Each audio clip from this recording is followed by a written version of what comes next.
Mm, mm, mm, mm, mm, mm, mm, mm, mm, mm. Out here in America. Lord have mercy. Do you see the title here at Black CEO Media 2.0, The Lion Den? What is it today? Today is Friday, November 17th, out here in America. And what the hell is going on out here in America? I think somebody finna get that R.Kelly treatment. Hey, I'm here in trafficking, sex trafficking.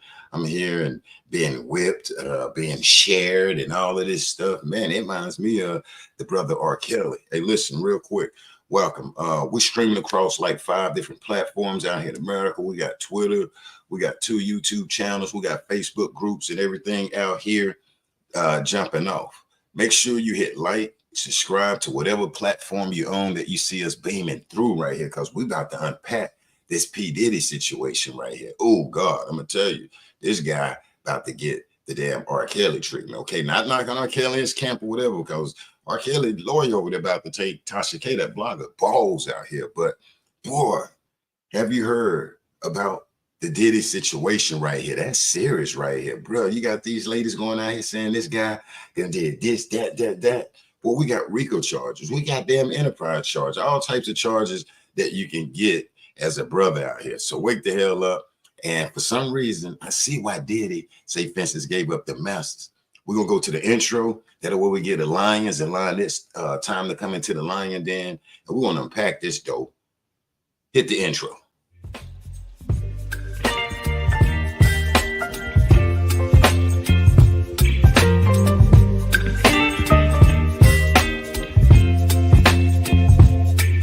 Baby, you give me ice and fire.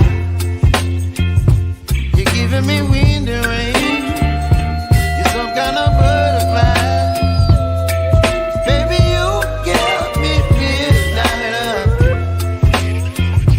You whip up my appetite. Don't leave me here high and dry. Oh, well, I don't wanna jinx it, baby. Can't treat myself at the spine. Don't wanna overthink it, baby. Just treat your body and mind. Baby, you give me ice and fire. You're giving me wind and rain. You're some kind of butterfly. Baby, you give me midnight. You whip up my appetite. Don't leave me here high and dry. Oh, but I don't wanna jinx it, baby. Just not get ahead of my time. Let's get it on, because we get along out here in America. P. Diddy. Oh, my gosh. I know y'all been heard. Last night I was doing a live and it came through. Excuse me. Get the smoke out of my lungs here. Last night I was doing a live, and I guess it broke yesterday in the middle of one of the lives, and the panel that was doing out here in America, you know, across YouTube and Facebook or wherever, though. And it don't look good. I'm gonna read it, though. I'm gonna read it. I'm gonna put a CNN article up here. I don't have court transcripts and actual whatever. We're gonna do it basic. We're gonna pull up CNN, use their article, and we're gonna read with what the hell is going on out here in America, though. This guy is about to get the damn R. Kelly treatment. See, a lot of people was just like, yeah, get R. Kelly, get him, whatever. I mean, hey, I'm not saying the guy is just this innocent guy and ain't never done nothing wrong in life, though. But here is the new pattern.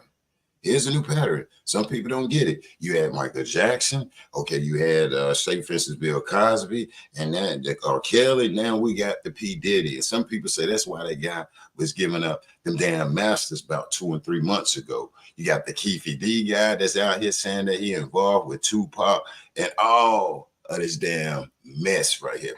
Now we got the people. You're gonna have groups that's saying, why did she stay? Why did she do this? He was feeding her good. He was keeping her in the housing good. When it rained outside, she was in the house, the big mansion, whatever. All right. Now, real quick, man, love to real victims, young ladies that went through it, that was, actually had, harm done to you, that court legal, family had to come over there and break up the damn house and whoop him and all of that. Okay. Now, here's another thing. I look at it like this: to the men, to the brothers, let's raise our daughters right and communicate and talk to them so we won't have something like this. Especially if your daughter want to go into the entertainment industry. I had the school mind, okay? I had a school mind. Look, you're not ugly. You get in there, you have guys coming from every damn where with all types of money, okay? And these guys are freaky, freaky D, or whatever, however, it is real. My daughter wanted to, say, for instance, be a clothing designer. And, ever since she was a little girl, and it scared me all the way till she got older, till she understood what I was saying. Because you have these ladies that say, and when he started whipping me or beating me, I didn't know how to get out of it. I didn't know how to, but if you had a daddy, call your daddy and send him on the way to where P.Diddy or whoever ass out to the bone marrow. It's just that simple. It's just that simple. When I look at these ladies say that I didn't know how to get out, where's your daddy? I'm old school. Where's your dad? That way you could have called dad and went over there, and the uncles and cousins, they go ahead and get rid of this. Go ahead and get rid of this. Teach this young lady that daddy is there. Daddy's home. Okay? And that's how I look at it as, down south, southern brother out here, they have, I feel these ladies not knocking them, but when they say that, man, you need to call your daddy or your cousin Calvin or your cousin Rayvon or some damn body. Don't just jump out here into this world because it's mean. All right, let me fix this real quick. And we're going to get it going. We're going to get it going. Get this glare off, and we're going to get it going. Hold up. If you're new, make sure you subscribe. Come hang out with me at the Lion Den. I'm JB Black, CEO. I am your head mechanic and your damn pilot out here. Now, I'm your pilot. Mr. Diddy. Now, we know it's a lot of stuff Diddy done in these last couple of years. A lot of people don't agree with. Some of the brothers, the drink champ, when he was on there telling that dude what he said, what he told you, man, daddy like that. Hey, but anyway. My team up here looking at that early this morning. Leave that man alone. All right. Now, people going to have their different opinions with this. Some people going to be like, she should, now she want to damn take charges, or he, because some of these charges may just sound damn like I never heard it before. Locked in rooms, chains around the neck, and all of this type of weird ass stuff. Man, you need a daddy. All right, we're going to start off and we're going to read this article from, CNN out here. And I know a lot of people probably already seen a million YouTube channels that's speaking on it. Because like I say, I was doing a live here on my channels last night when I guess it broke, right? I probably went live right when it broke. So I just finished up what I was doing to get it here. Son Diddy Combs accused of rape and abuse in a lawsuit filed by former girlfriend, Cassie Ventura. Damn, I thought Cassie was just beautiful, then sweeter than a rose, pretty and all of this. But damn, how can you mistreat someone like her? You know what I'm saying? But hey, I'm just talking. I'm trying to talk nice. All right, I'm going to start off reading first. That way we can analyze it a little bit, okay? This is CNN reporting out here in America. But listen, if you're new here, you like what you're hearing, and you know what I'm saying, and you feel the analytic, make sure you subscribe, hit like, hit that notification button to join the Lion Den, go to the merch store, do however you need to do. All right, let's roll with this right quick. What's up, everybody? What's up, Lioness and Lioness? What's up, moderators? What's up, Tannis? What's up, Nick? What's up, Jane Locke? What's up, Precious Meadow? Who is? Who we got? T.S. Charlene and Jane and who is that? Michelle.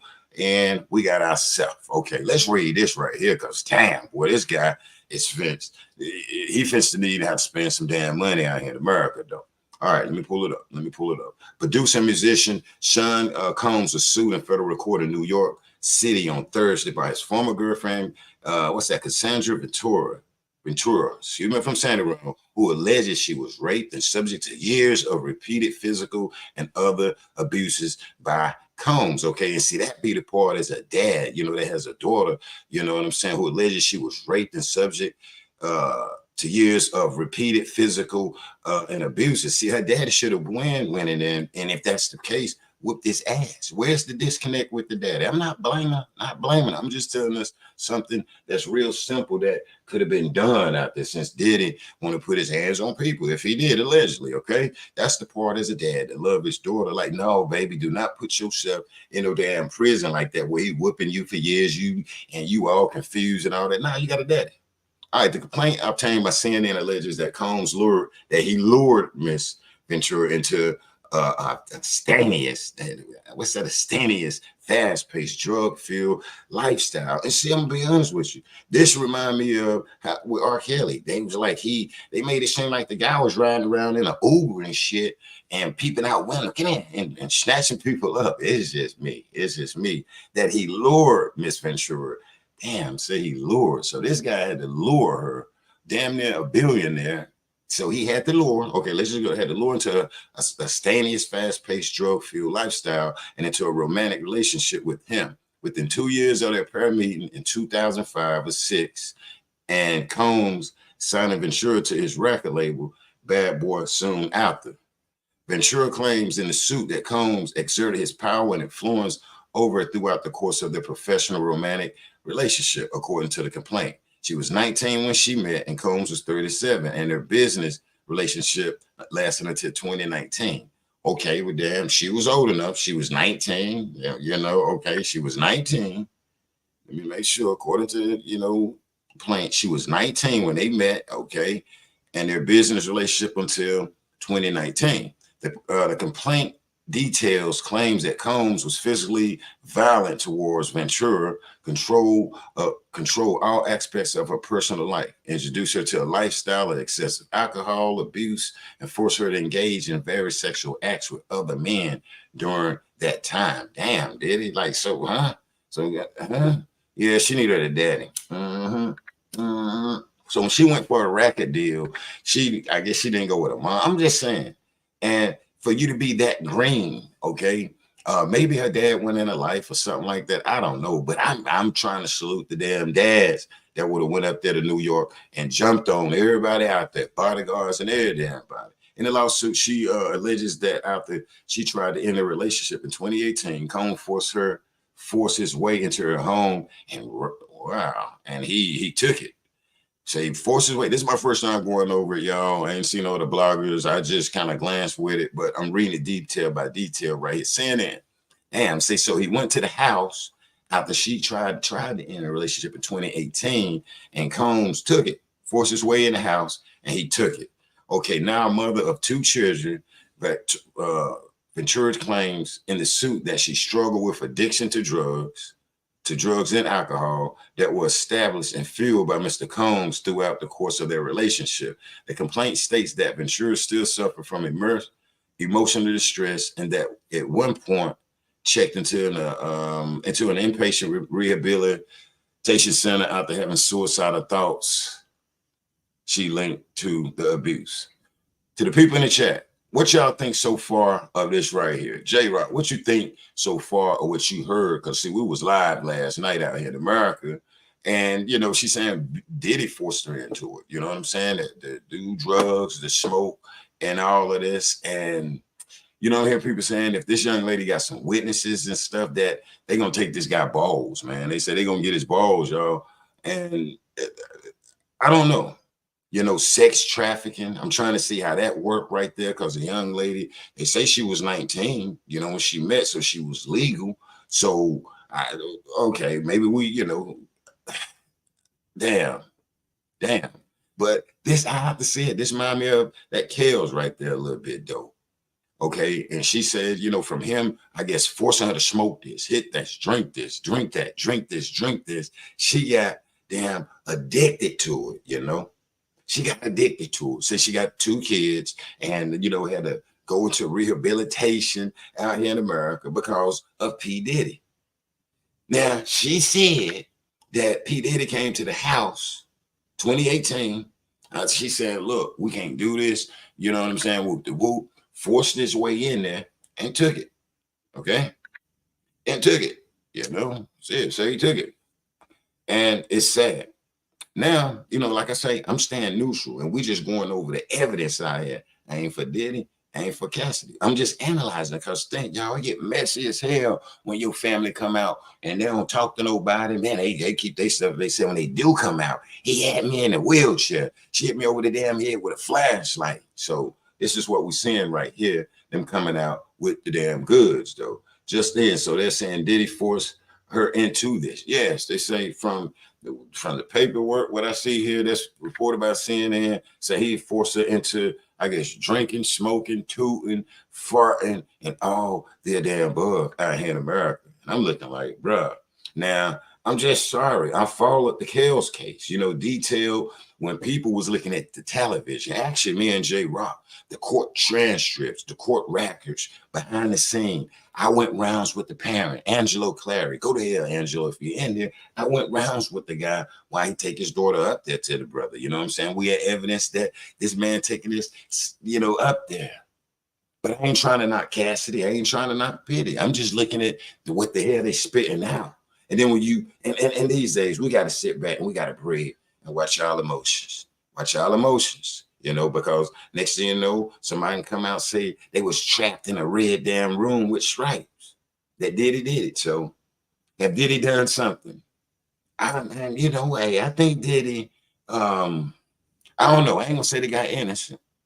And I know Diddy is thorough with, getting it done. He's perfectionist and all of this and all that above.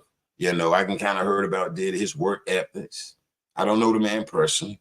As we see, people got their sayings like about him, Will Smith, and everybody out there, and I don't give a damn. But now I got to put that in, say, for instance, the fact of that, though. Let's keep reading this real quick, y'all. But let me know what you think, though, y'all. I'll probably drop the link, roll to 1 o'clock, and see what people have to think on that. Okay. The complaint states that Ventura still suffers from immense emotional distress and that at one point checked into an inpatient rehabilitation center after having suicidal thoughts. She linked to the abuse. Now, this is a chick like, hey, where's your daddy? That way your daddy go up there and whoop Diddy out them damn suits up there, out them signing shiny suits. See, I'm old school. I'm a dad. So you're going to hear me insert daddies in here every now and then. Let me make it bigger. So you're going to hear me talk about the dads. And I'm giving them damn props. Okay, Judah said, what happened to the police reports? Right. What happened to the police report? We'll stick with that. We'll stick with that. Mm-hmm. She said, after years in silence and darkness, I wish my daughter would come to me with this after years. And I'm not knocking her. I'm just a dad that love my daughter. We got a good relationship. And, to hear this, it pissed me off. My daughter come, Dad, after years of silence. Man, your uncles and everybody supposed to been with them. Okay, after years in silence and darkness, I am finally ready to tell my story and to speak up on behalf of myself and for the benefit of other women who face violence.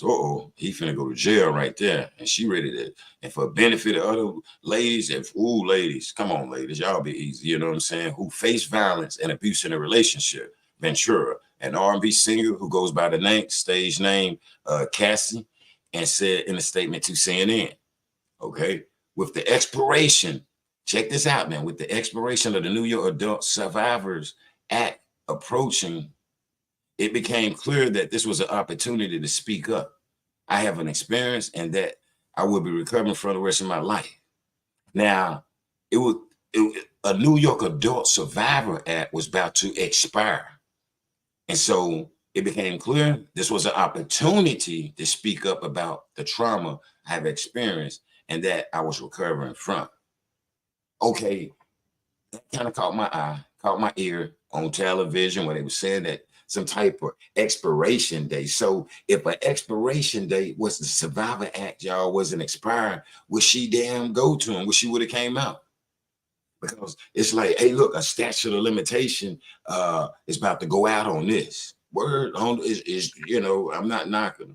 But that part I seen right there, I was like, well, damn, baby, you need to be going to, say, for instance, get some period before a damn, what's the Survivor Act is about to say, for instance, expire. So that, and I ain't knocking a young lady within an expiration of New York Adult Survivor Act fast approaching, it became clear that it was an opportunity to speak up about the trauma that I have experienced and that I will be recovering for the rest of my life. Like, damn, Diddy, they finna take your balls. No more shiny suits out here in America. What's up, Cap? How you doing, baby?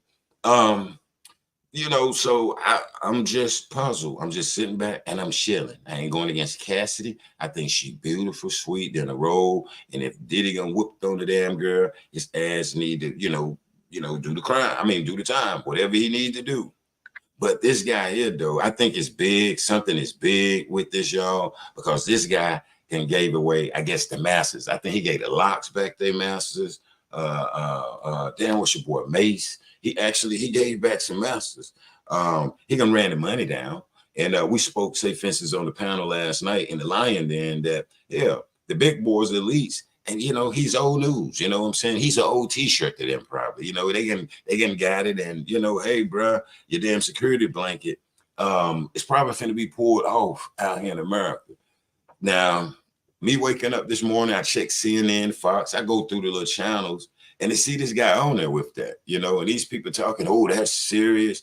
This guy is finna get the R.Kelly treatment, okay? They finna to wrap his ass up out here in America. Now, he might got some big time lawyers or whatever. If they don't wrap him up, they're going to drain him like they did Murder Inc. You know what I'm saying? Irv got in there, how the feds came in there and just took all the money. But wait a minute. Damn, this is, yeah. Okay, sex trafficking is okay, that's federal. Ooh. Yeah, Pixie Dust. Yeah, I think he finna to go down. I think he finna go down. They finna to pull R. Kelly on this guy. So they finna pull a damn R. Kelly on this guy. And see, the thing, I use the word R. Kelly because like I said, I followed that trial. I seen the transcripts, you know what I'm saying, behind the scene where these people say this guy had 100 damn devices, the feds, the parents all online. And, people was believing it, you know what I'm saying? They took whatever happened back in the day and linked it to something now. People like, that's right. I mean, that like that, And when you look at the paperwork, when you look at the damn, say, for instance, court transcripts, it showed that this young lady mama saying, ooh, that R. Kelly is going to be her damn, son-in-law. They going to have a baby and all of this. Wait a minute. Now, ain't that child up here talking to Gayle King? And so Diddy might be finna go through some of this. He might be finna go through some of this. Now, that girl gonna say that this guy came over to the house after she tried to break up with him, a millionaire, a billionaire, whatever, with him, beating her and making her be on drugs and all this. Well, at least we know she hadn't leave. So she said this guy came in and took it, you know what I'm saying, what he want. You get what I'm saying? And it's horrible. It's horrible. All right, let's see. Man, like I said, with the expiration of the New York Adult Survivors Act fast approaching, it became clear that this is an opportunity for her to speak up. Like, damn, you should have went to your dad's house. You don't have to go to the New York Adult Service. Go to your parents' house. And like I say, I love my daughter, you know what I'm saying? Come to me also, because I ain't trying to hear my damn daughter and like all these young ladies, right? And then it goes back to say, for instance, that Kale's case. All these young ladies, where was your damn daddy at? And some people say, forget it, he ain't need to do it anyway. Okay, but where is the damn dads? Okay, homes are tore up or whatever. That way, these little girls can be taught the way I was teaching my daughter. And then they getting up here, and then you hear the same thing, not knocking her. And I salute and send mad love and roses to actual survivors. Not saying this young lady ain't, but I'm saying this to the chat, to the people that's listening, because we have real victims and survivors of this stuff. So mad love to y'all. And I'm not throwing no shots to real victims. We don't have a guilty verdict. This man is still innocent, but it seemed like it'd be the same narrative. Not say that narrative ain't true also. I do believe some ladies get in situations where they feel like it's them or they can fix it and things like that.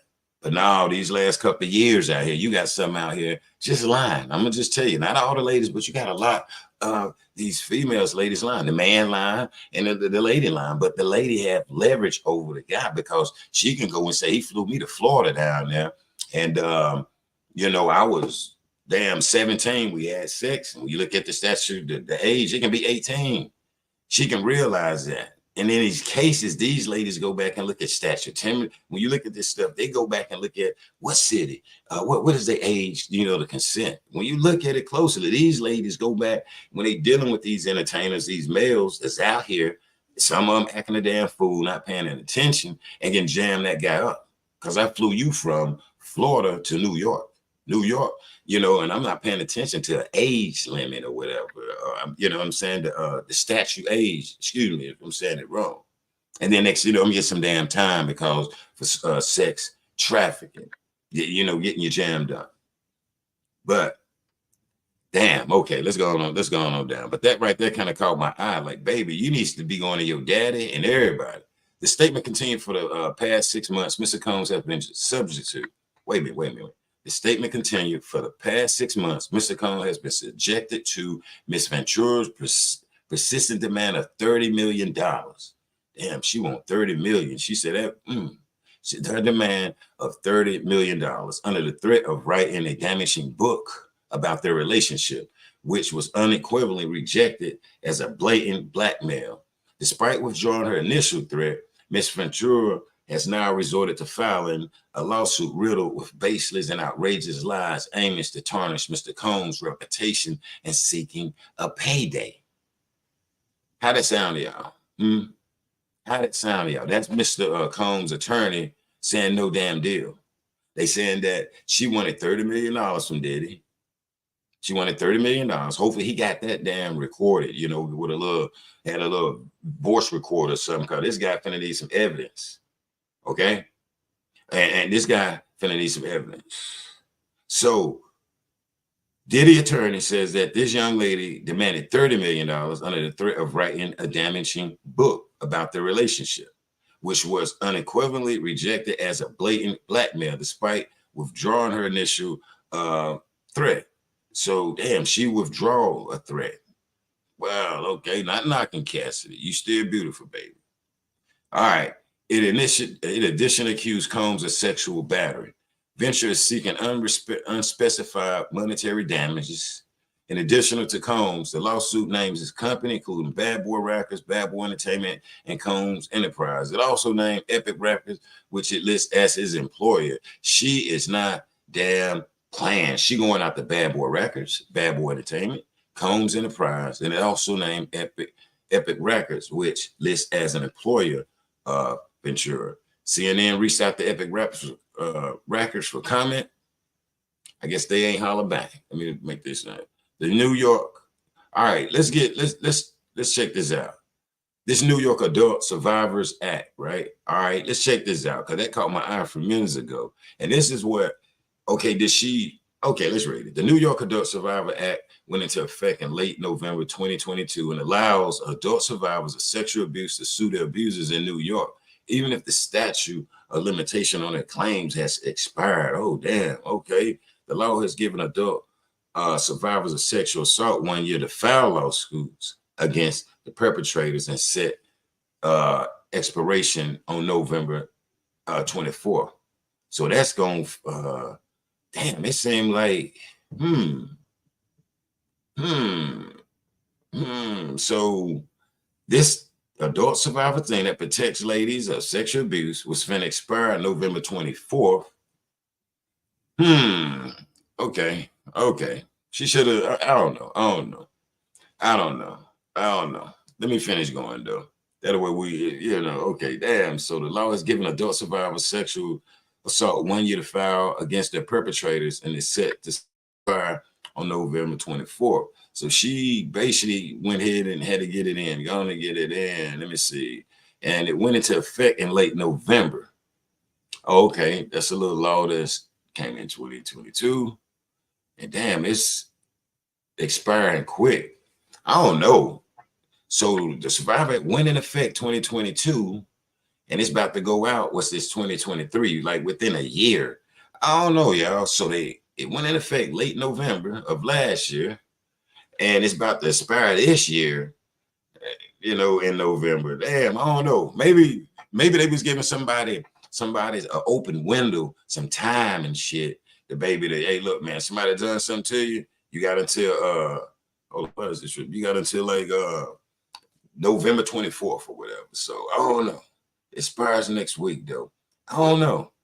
I don't know about this right here, y'all. I'm trying to, analyze it and, not saying she don't need justice, but damn, it seemed like she should have went before then, or something like that though. All right, sit tight. Let me finish this up and then we're gonna chop it up. All right. Combs, 54, founded the music label Bad Boy in 1993 and has gone by the stage names of Puff Daddy and Diddy. Credited with work that is regarded as an instrumental in the growth of hip hop, in the hip hop generation. Damn, man, I'm out here. I'm trying to, boy, let me get my word. Combs has won 3 Grammys in his career, along with 14 nominations, while he achieves initial success with his music. Combs also became a notable producer as well as an entrepreneur. Diddy got that bread. Let me make that big. Yeah, Diddy was getting that bread and shit. Let's see. It's bigger now. Let me read that. Combs founded the music label Bad Boy in 1993 has gone by the stage names of Puff Daddy and Diddy. Credited work with that is regarded as instrumental in the growth of hip hop, in the hip hop genre. Combs has won 3 Grammys in his career, along with 14 nominations, while he achieved initial success with his music. Combs also became a notable producer as well as entrepreneur. Ventura 37 is an R&B singer most known for her song "Me and You," off of her 2006 self-titled debut album Cassie, which was released while she was signed to Combs' Bad Boy label. She also made music with stars such as Lil Wayne, Akon, and in 2009 released a single "Must Be Love" featuring Combs. All right, let's come on down. Okay, well, that's it right there. Okay, well, that's it right there a little bit. And like I say, you can find more detailed information online. You know what I'm saying? And probably, come up with your judgment or whatever. You know how we do out here in the YouTube world. Yeah, let me come down to what the attorney said, though. Let's go back to that. What's going on, Dr. Children? But yeah, his attorney coming out hard swinging, too. Coming out swinging. Let me see. Attorney's coming out swinging. All right. The statement contained for the past 6 months, Mr. Combs has been subjected to Ms. Ventura's persistent demand of $30 million under the threat of writing a damaging book about the relationship, which was unequivocally rejected as a blatant blackmail, despite withdrawing her initial threat.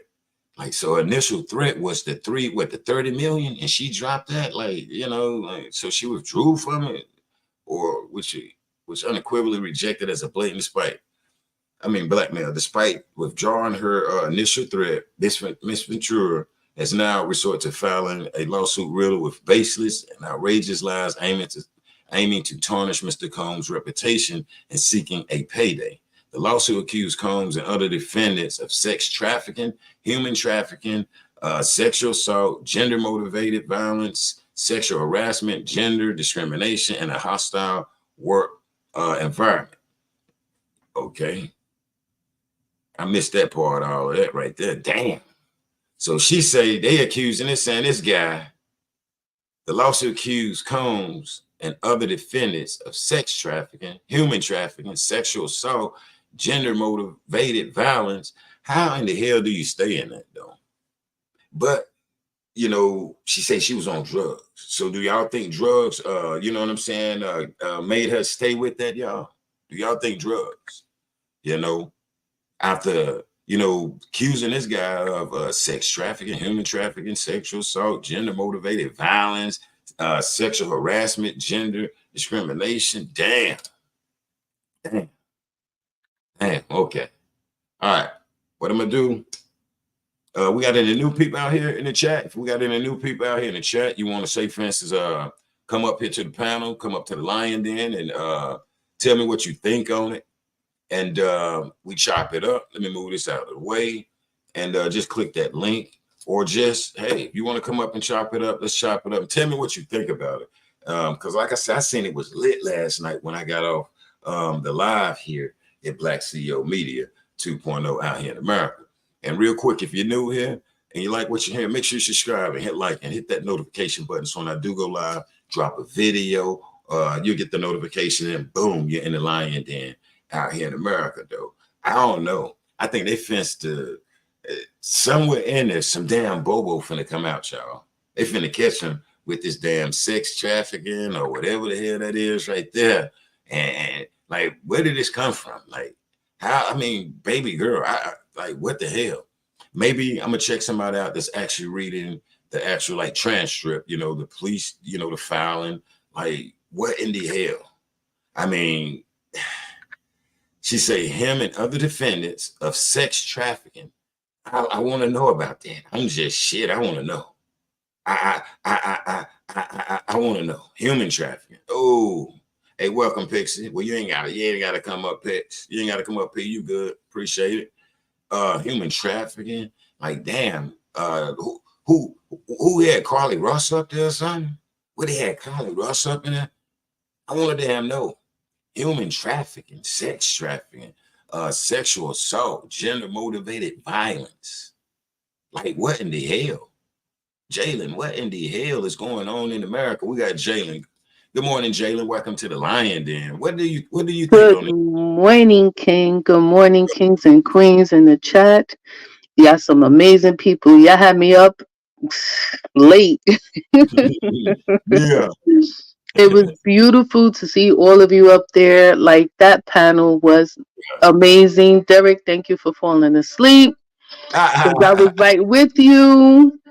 Um, Our boy fall out, man. man, and it was for a hot minute, but because I was just reading the chat and listening, because we wasn't gonna have like no trouble, not like when we do other stuff, Yeah.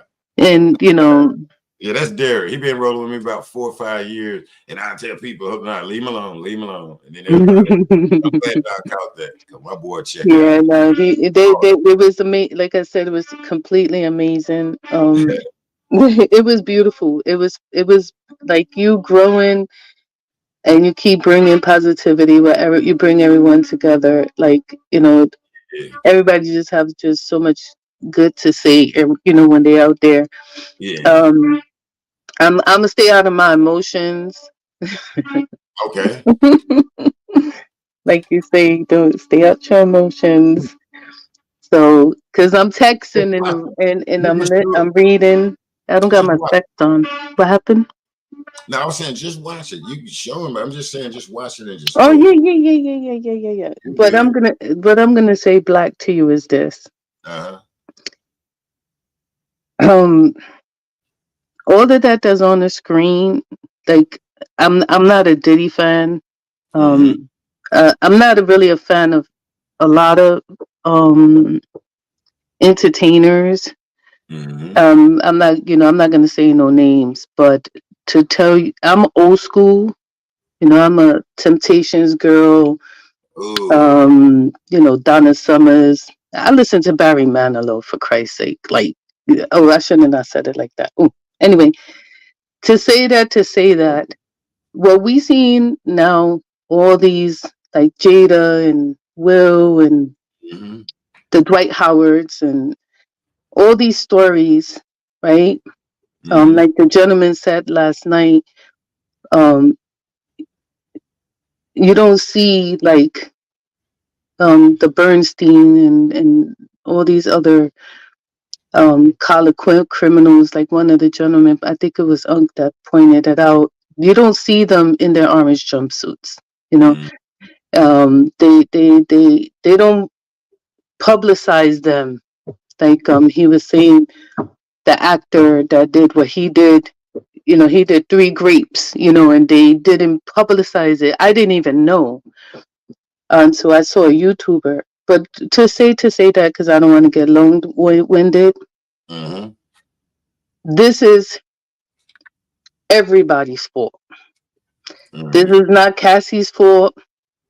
This is not Diddy's fault. This is everybody. This is everyone who sees the photos, because they trying to go back as far as Justin Bieber. You understand what I'm saying? Word. They're going back as far as Justin Bieber. He's not the only entertainer To say this, to agree, to disagree. Take care of your daughters. Take care of your sons. Mm, If you see them exposed out here and this is all they engulf their life in, oh, I want to be like, look at the role models. These are not even role models. right. These are not even role models. Who look at your kids? Who they picking as their role models? This young generation, they all look like each other, gluing their head or the eyelashes, Yeah. buying these sexy clothes, revealing clothes. We was taught differently. We were not allowed to show our assets like that. But it's all over, everywhere. So I'm not saying it didn't happen. Right. I'm not saying that he's far from innocent. You understand? Because he got his dirt out there. We see it day after day after day. But you stop it from the beginning. You don't wait until you got these nightmares and you got to commit yourself that young. Because she's young. She's a baby. Mm, mm-hmm. Because you know what? And then I'm going to digress. Shaquilla Robinson. Look at the garbage she was around, and look what happened to her. Mm-hmm. Okay, how many years was she with baby powder? How many years? And didn't Wow. even know that her last supper was with her enemy. Hmm? Like you said, where's the dads? Where's the moms? You as a dad, and I Mm-hmm. and I fall back. Yeah, good point. And that's what I'm saying. It's like, dang, Cassidy, you don't have like actual family, like, cause I mean, and I get what she's saying. And then, when a lot of the young ladies come out, they speak like that. Oh, I just went with it. It's like, let me ask you, do you have parents during this time? I mean, and I'm not trying to, because damn, I mean, how did you go to Hollywood? It's evil. And kids that, well, anyway, I ain't gonna break that down like that. Precious Meadow, what's going on, Queen? Talk to me. Morning. Hello, everyone. Hi, family. I Hey. had a couple things to say. One, I wanted to address the fact of the fathers not being involved and things like this happening to children. Okay. Time and time again, and I'm going to reference Shanquilla, um, with the most involved, with the most caring, with the most protective father, things can still happen. When our children get grown, they don't tell us everything. You get what Okay. I'm saying? And even if they do tell us things, a lot of things can slip over top of us. Like with Shanquilla, look, she left and went away from here and knew Khalil all this time, was close, going places with this Yes. man, with the mama and everything. And the Mr. Robinson was clueless to this guy. Mm-hmm. So even with the most involved parent, things like this can happen. I do want to also address the fact that I saw in the chat that it was something about for money. Now, I don't know. I'm not a Diddy fan, and Mm-hmm. but I follow, Yeah. Mm-hmm. and I'm gonna say he's slippery. Right. He slips out of things time and time again, and with her being his girlfriend, she Mm-hmm. knows how slippery he is. She knows the people he knows. Mm-hmm. You get what I'm saying? Behind the scenes, Mm-hmm. people that he can put on a situation, squash it, erase it, make it like it never happened. So she knows things that we don't know. Now, maybe she did strategically say, look, I'm gonna go ahead on and do it now because it was so hard for her to come out with all this time. But she probably figured, look, I'm gonna have to come out with it now because he's so slippery. If he don't go to jail, Preach. I'm going to at least have to have some type of a compensation. Somebody put that in her brain. Okay. Now, I ain't going to say that, he's innocent, and I'm not going to say it's not about money, but it was strategically done. I feel Okay. like Yeah. he is guilty as sin. Look how he got away in court that time with that shooting. and it was put on the other guy. Diddy can pay people to take his charges like other people can't. Diddy is a dangerous man. And I feel like this girl held this thing until she no longer could hold it.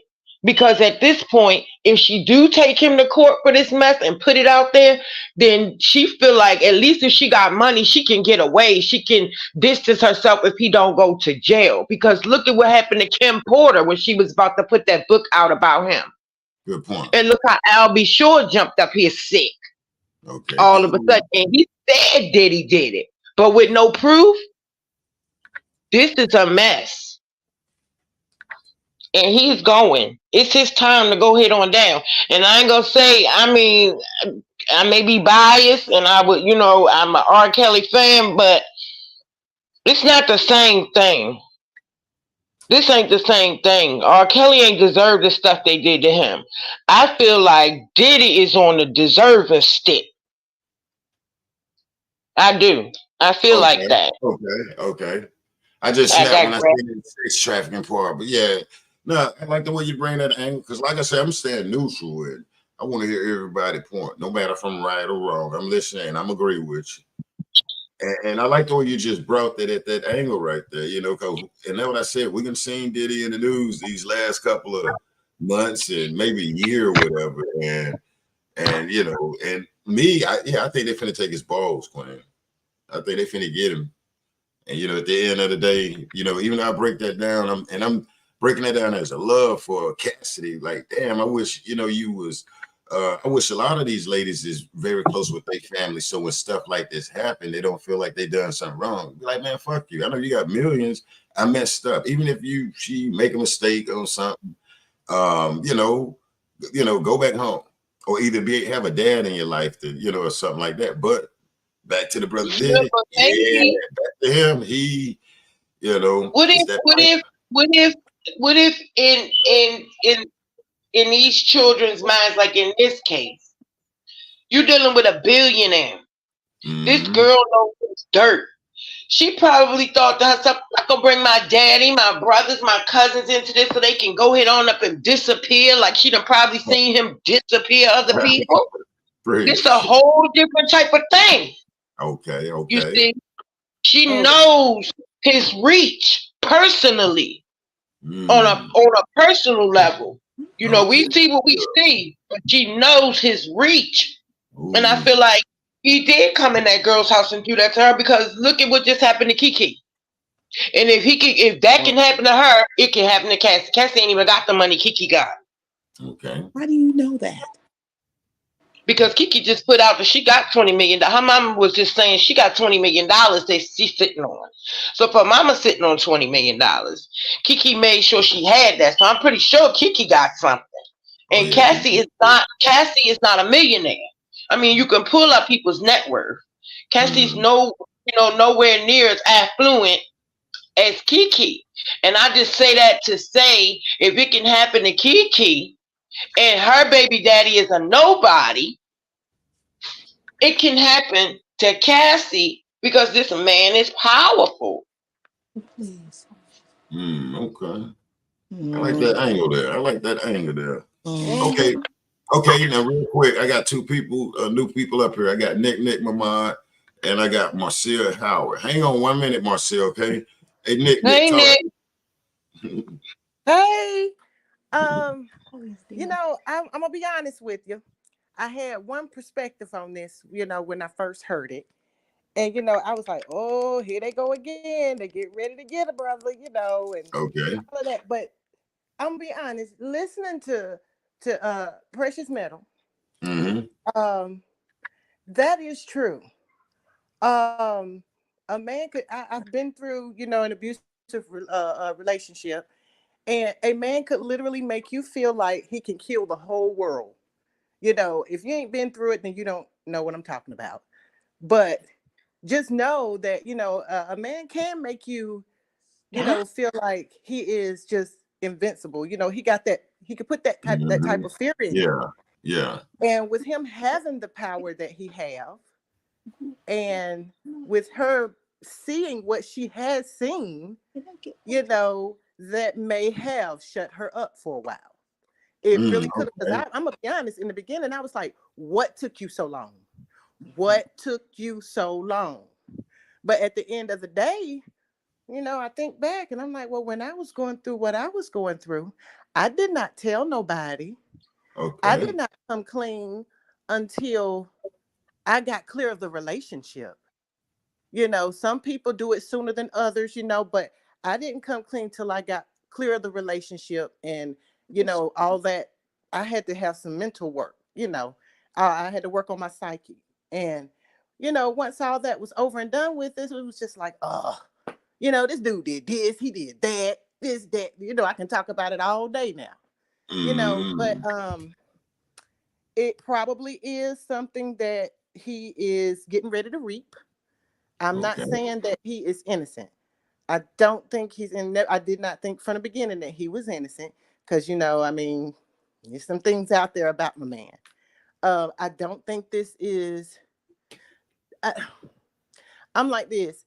It can be about her, Cassie. It can be about her. But at the end of the day, I don't think FBI, well, you know, officials and things like that, I don't think they take to the story until they have a personal issue with you. You know, I just think Mm, it's easy to use that as the okay, let's get them, you know, type thing versus oh, he did this to her. Well, let's get him for that. No, it'd be deeper issues behind it, you know, and that's why I say, you know, I agree that it is like Kale's case, but different. It is different. different too, in you know different aspects, and they go after you know these people or whatever. And if you have a clean slate, or if R. Kelly stuff clearly does not make sense, you could clear a person with a sane mind can literally look at all this stuff and say how you know like what we were talking about last night. I mean that is real. That stuff is real. So we do know how they can, you know, use certain things and manipulate people behind the scenes to get at you. But this Mm, right here, I'm not saying, you know, I think my man, you know, he's guilty of some stuff. You know, it's yeah. some stuff my Okay. man done did. Yeah, because And we've he. heard superstars talk on it. We've heard Cat Williams talk about what he's seen at parties.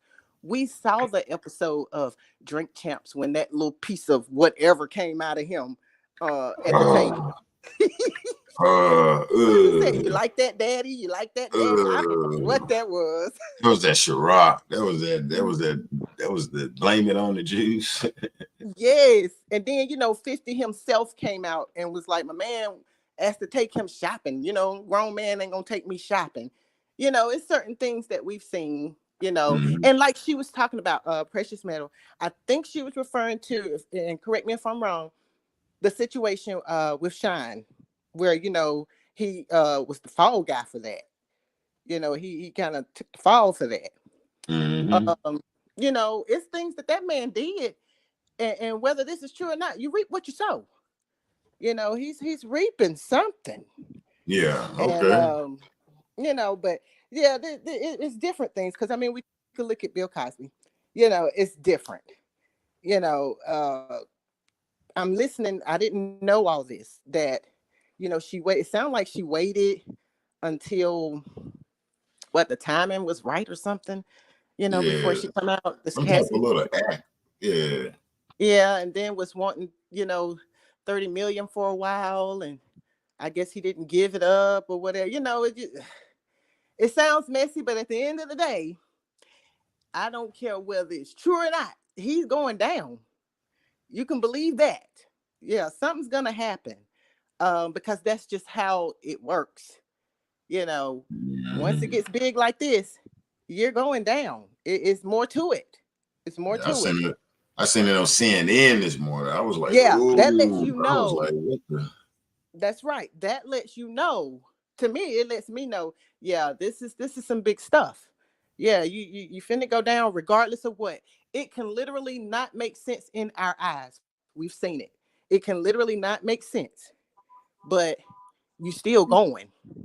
Mhm. And I hate it. I hate it for you, but yeah, it's gonna happen. And he's not gonna be the only one. It's gonna be other people that it happens to after a while. We're not gonna have a bunch of billionaire black men out here. We're not gonna have that. And everybody's got skeletons in their closet, even white men. They have skeletons in their closet. Mhm. But ours is gonna be revealed. You better believe that. So, Okay. I like that. I one like of the that. guys last night made a good comment. I mean, on the platform, he said that basically they use us to tear us down. And seriously, that's what. Yeah, it's the weapon right there. Mhm.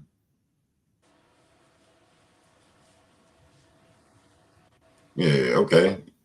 And I mean, it makes sense. It makes sense. You good? Okay. All right. She back. I got Marcel J. Howard. Yeah. Good point though, Nick. Nick. I'm sorry, I got a spam call in the middle of me talking. But Oh. yeah, I was Okay. done. I was done. I look. I had to look at it from another perspective because just listening to Precious Metal when I came back, she was talking, and I said, well, dang. I was like, you know what? Let me think this over a little bit. You feeling it a little bit? Yeah, that's why I like your platforms, man. People get up there and they have different opinions, and it makes you think. You have to open Yeah. your mind. Yeah, that's You why really we do. here for each other to Yeah, be able to think, because we ain't always clear on stuff, especially when we that's got our right. opinion about it. That's Yeah. right. That's right. Well, I'm gonna jump down, y'all, because my phone is gonna cut up on me. Oh. Okay. All right. Well, let me All right, get y'all have a good one. All right. Thank you. Be safe, baby. Hey, Marcel, are you there? Yes, Marcel. I'm here. I'm here. I'm All right. here. Welcome to the line, then, Queen. Talk to us. How you feel? I'm doing great. I just want Black people to just take a step back and breathe Hmm. and start using your critical thinking skills and common sense. I'm a hood rat, educated hood rat, military background, Oh, and okay. just this Respect. and law and work for the oldest law enforcement agency in the country. Hmm. Cassie is doing a shakedown. She is humiliating him. She Mm. didn't file in state in a regular federal. She didn't file in a regular courthouse. She filed with the federal government because she trying to get RICO charges. We as Okay. a community need to start thinking. If they going after these brothers on this level, the lower brothers don't even stand a chance. In fact, it's really not. What I'm trying to say is that Black men get convicted every day of these crimes with no kind of evidence. You mean to tell me you with this punk for 10 years and he raping you and he doing all of this to you and you getting all of these coins, living the lifestyle of the rich and famous, and you ain't saving your money? That's on you, girlfriend.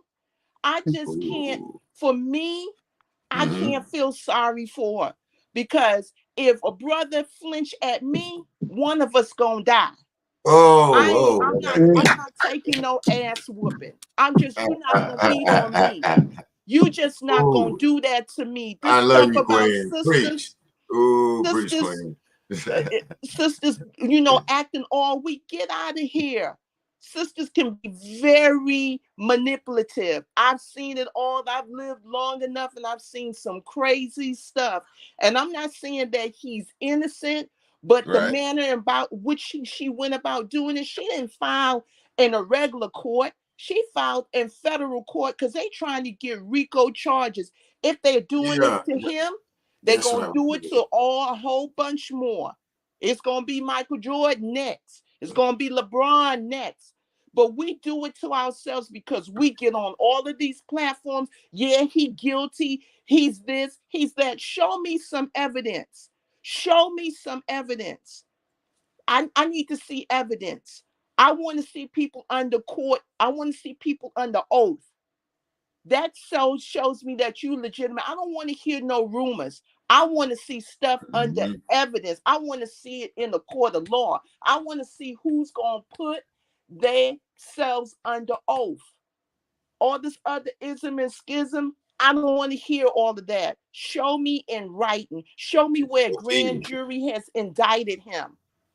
Okay, and what I said earlier, that he ain't been, but nah, good point. Good point. Just look at and look what CNN is doing. They did the same thing to Bill Cosby. They did the same thing to R.Kelly. Bill Cosby allegedly raped all of these white girls and then all the black community. Yeah, it's something to the story. He did it. You fools. No You deal. fools. Right. You dummies. A black man raping a white girl in 1960, 65 would have got him lynched, would have got his ass whipped and hung up in the nearest damn tree. Are y'all for real? Don't you know the history that he was under FBI? J. Edgar Hoover had him under watch. People don't learn your history. They still lynching our brothers and sisters out here. I'm not saying that he's innocent, but this sounds like a shakedown to me. A straight up financial shakedown. If a brother would, I wish a Negro would flinch at me. Because it's going to be on and popping. That's just it. It's going to be a knife. It's going to be hot grits. You're going to know that you got some heat. I just can't buy sisters being weak and he's this here. Everybody, but that's for people who are not that way. You do have to understand there are a lot of women out here that are scared of their own shadow for one reason or another. I grew up in the South Bronx. I've been sexually assaulted in broad daylight. A man drugged me in an abandoned building and tried to violate me and then tried to throw me out of a third-story window at 14 years old. So this stuff about people, this women, I can't. I just can't. I just can't. And you're not going to stay in no relationship. I'm not staying in no relationship 3 months, not even a day with somebody abusing me. Get out of here with that nonsense. All right, now you're saying you're not, but we're not talking about us. We're talking about Cassie. We don't know what type of emotional makeup this girl has. For you to say, I'm going to break out and I'm going to break him up.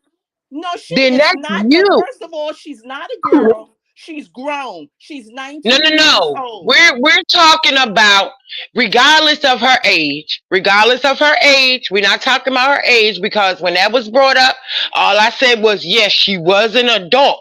But you have to understand that in some companies, bosses cannot mess with their employees because there is a power dynamic. So with her being 19 and him being 30 something with his big age, there was a power dynamic. Regardless of how we may want to see it, we weren't there. But looking at the age of a 19-year-old girl, please, and these 19-year-old girls out here can run circles around me and you.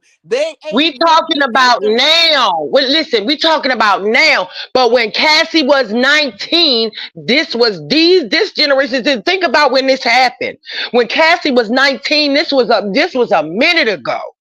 We got to look at it not at today's thing, but at the time when it was happening. Cassie, you get what I'm saying? Tell her husband, she need to tell that Neanderthal she married to, she need to tell him to go get him a job and call it a day.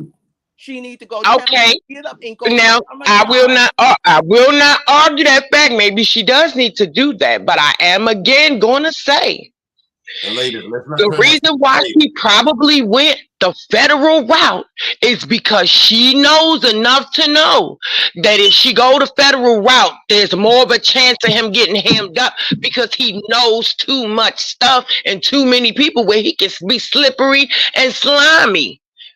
You get what I'm saying? I mean, I'm just giving it. I'm just telling you the way I see it and not the way I feel it. Because if it was me, I'm with you. I'm looking at it. Show me a grand jury indictment. But let's don't turn it into a debate. Now, wait a minute now. A grand jury indictment? You know they will indict a ham sandwich. That ain't gonna be no proof. You know that right there ain't gonna be no proof. Show me people under oath. Anybody can say anything. We just really got to be careful. Am I saying the guy is innocent? No. But I'm saying we just really, really got to be careful. I used to work for the oldest law enforcement agency, federal law enforcement agency in the United States. And I've seen brothers and sisters get convicted for nothing. And we got to stop. We got to pump the brakes and put everything on the screen and look at everything with a fine tooth comb, because the I agree. media is a mother. The media is a smoking screen, and you got all of these white boys out here that's just scandalous. There's nothing happening to them, and we just really got to step back and take a deep breath and look at stuff for what it really, really is. You know, this is suspect. It's just really, really suspect. And I just can't. I just, I just can't. I've come from a different cloth where I've just seen brothers and sisters get convicted and sent to prison, life sentencings for petty stuff, and the white boys get probation and walk away. I just can't. I don't feel sorry for it. 10 years, oh please, you didn't save your money. You didn't have a plan to get out and do better for yourself. No. And then after they broke up, they were still cordial to one another. That's just I'm just, this is just me. Everybody, I respect everybody's opinion, but this is just my opinion. Okay, and that's the thing right here. Though my team just came in and was telling me they like y'all using your opinion, and they was telling me don't stop it because both of you making sense. And it's just, as long as we just know, I mean, and the good thing, I think that's good to have, say, for instance, both sides of it, where we got, say, for instance, a queen over here like, no, I'm ready to throw down. And you got one queen saying, well, look, everybody ain't ready to throw down. I mean, I think that is beautiful, and I get it. And that's why at times I come in and say, let's watch our emotions, because we're still trying to get to the same place at, the same time. And I agree with that, but I'm just so tired of seeing our people being railroaded. It is just so disheartening. It is so disheartening. And then when you work in the system and you see the bull crap that go down every day against innocent young Black men and women, that it's just disheartening. That's all I got to say. It's just disheartening. And they throw the book at us. They come with all kinds of charges, hoping things will stick. And most people be afraid, so they take a plea deal because they don't have the right attorney. They don't have the big time money. It is what it is. Okay. And I respect. Yeah, I just want to say one thing. You were saying you want to see an indictment, which I want to see paperwork. I want to see. Wait a minute. Let me finish. You saying you wanted to see an indictment, and to that I said no, that's no proof because they will indict a ham sandwich. So then you say you want to see some people under oath.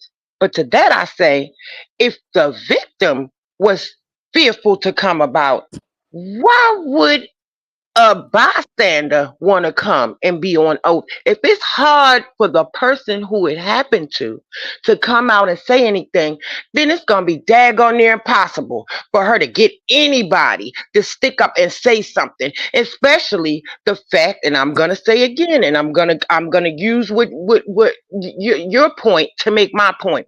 Black people don't stick together. Black people most of the time are motivated to be on each other's side, not because of loyalty, not because of love, but because of money. And due to that fact, anybody that she could probably pick out and say, this person was there, or I remember this person was there, he probably done already got his team to pay them off, and ain't nothing gonna be said. So you do have to look at it like money is gonna fuel this thing. Wow. So that being said, I do understand what you're saying, and it is egregious the way that we are done. And you don't have to be in the law enforcement to see this. Real people see it on a daily. I look out my door. I live in Baltimore. I watch what they do to our sons. I watch what they do to our daughters. Matter of fact, I live I right got down the 4 street boys from of you. my own. I live right Okay, and down I the got street 4 from black boys you. of my own. Never been in no trouble. Never been in nothing. You My get what I'm sister, saying? Because I done kept my foot so far in their back. Sometimes I done felt guilty for it. my sister, I But live right I down the look, street from you. I live right you down. do. Yes, I do. I live right down All the right. street. I know that's right.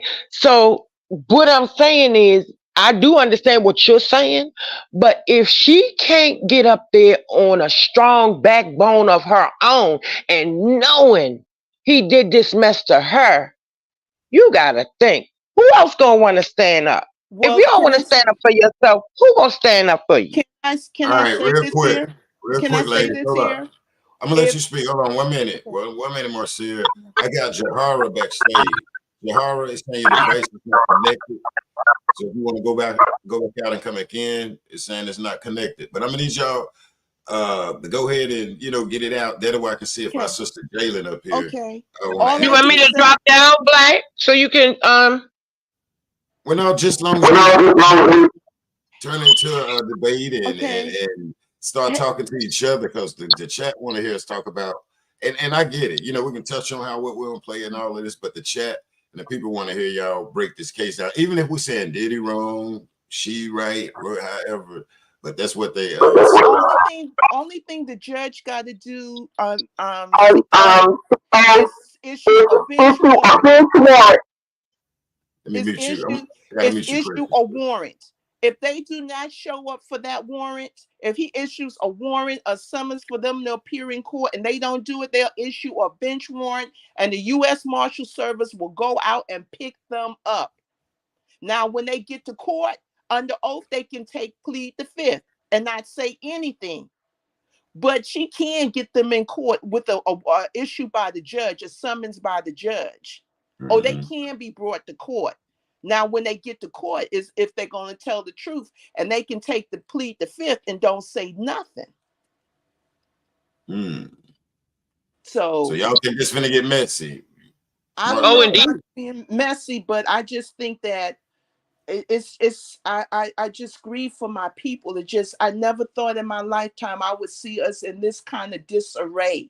It just never, never, never. Okay. Precious Melton, and then Jalen. What you think? Yes, sir. Do you think it's finna get messy? I mean, I think I'm it just. already is messy. We just Mhm, starting to see it. It already been messy. We just starting to, to see it. It's mhm, just been put out there for us to see. They just mhm. open the door for us to look in. Because she's saying some heavy stuff, y'all. She's saying sex trafficking, human trafficking. Uh, it's like, ooh, that's some heavy stuff. And for the feds to get involved, and like I said, I ain't saying the guy is innocent. Hell, I like the rest of us. I look at YouTube and see what when stuff get hot with them. Did it is that? Hell, I don't know. I'm just like the sister Marsha, and I just be up here joking and playing when I don't know. But I just think that's some serious allegations right there, and I'm just sitting back and get me some crunchy munch. I don't do the popcorn. Get me some crunchy munch, and I'm gonna be waiting to see what the hell is going on. Real quick, Jalen, you got anything to say over there, real quick? I know you sitting there chilling with a little furball. Yeah, I'm trying to. There's so much going on, and I gotta keep you guys on mute because then he'll be barking. He got a big bark, like he's trying to bark now. Yeah, I'm gonna say something, then I'm gonna drop down, Black. The ladies do have a good point. We're here to agree to disagree, and you guys do. You ladies have awesome points, but Yeah. I'm gonna say this.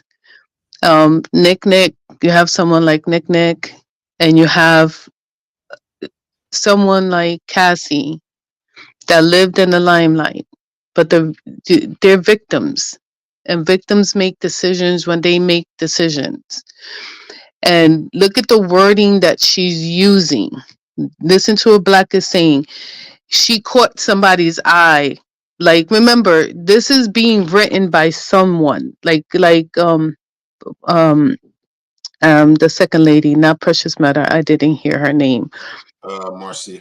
See, I mean, Marcia. Like Marcia was saying, someone was shoo-shooing in her ear. Because remember, there's an expiration date on this, the Victims Act, right? So she's trying to get this in, but look at her wording. It never mind how many years she stood, because takes victims longer than that. That been in abusive relationships.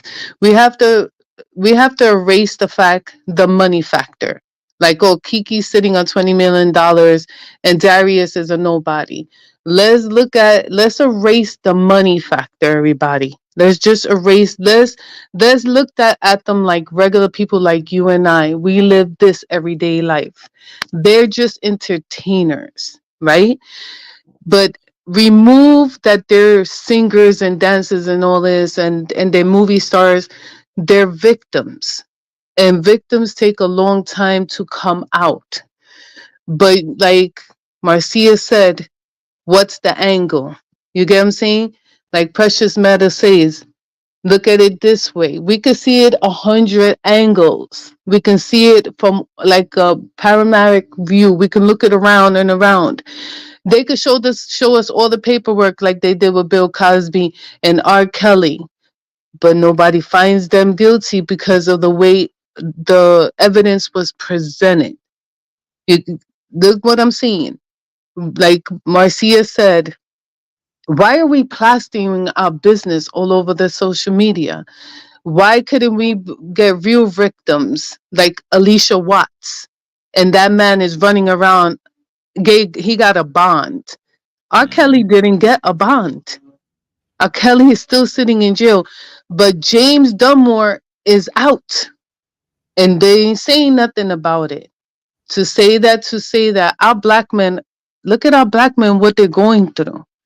Let's stop airing our dirty laundry, and because this is dirty laundry.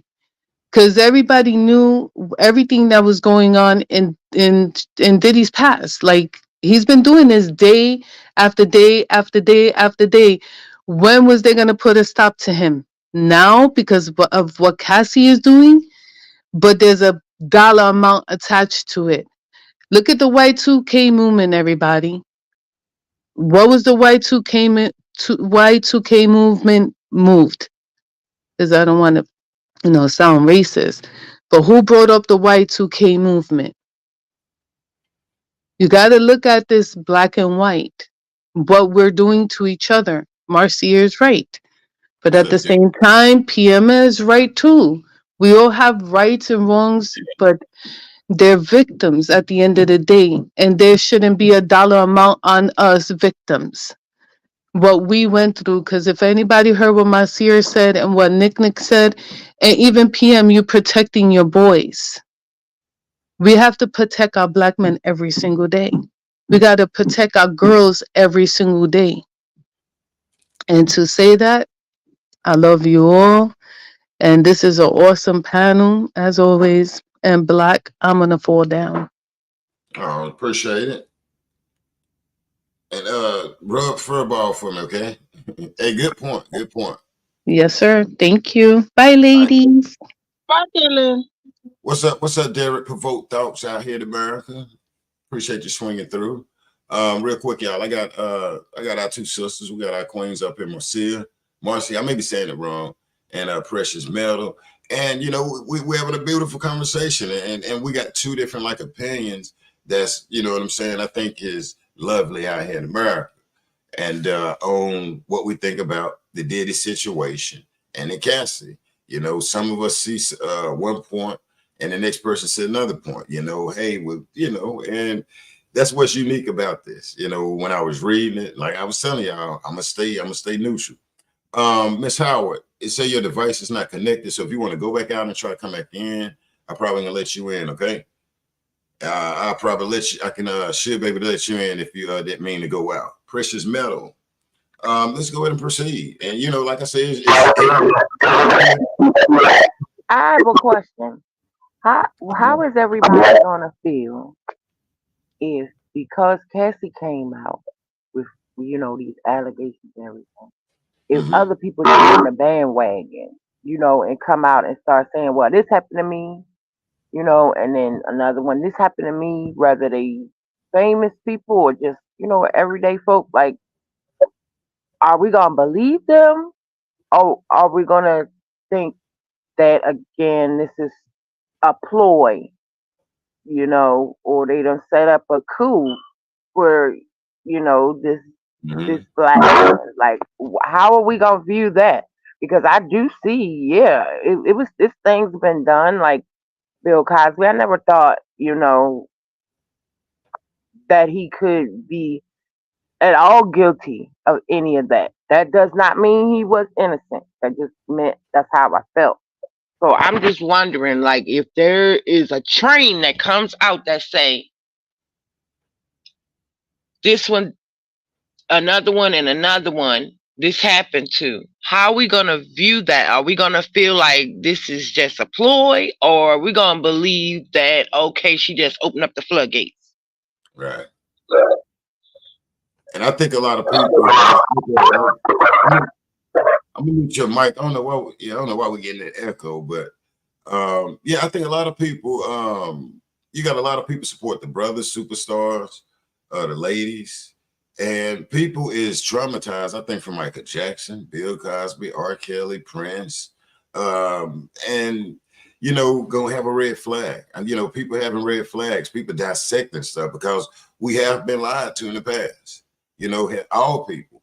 But us brothers and sisters here, we've been lied to.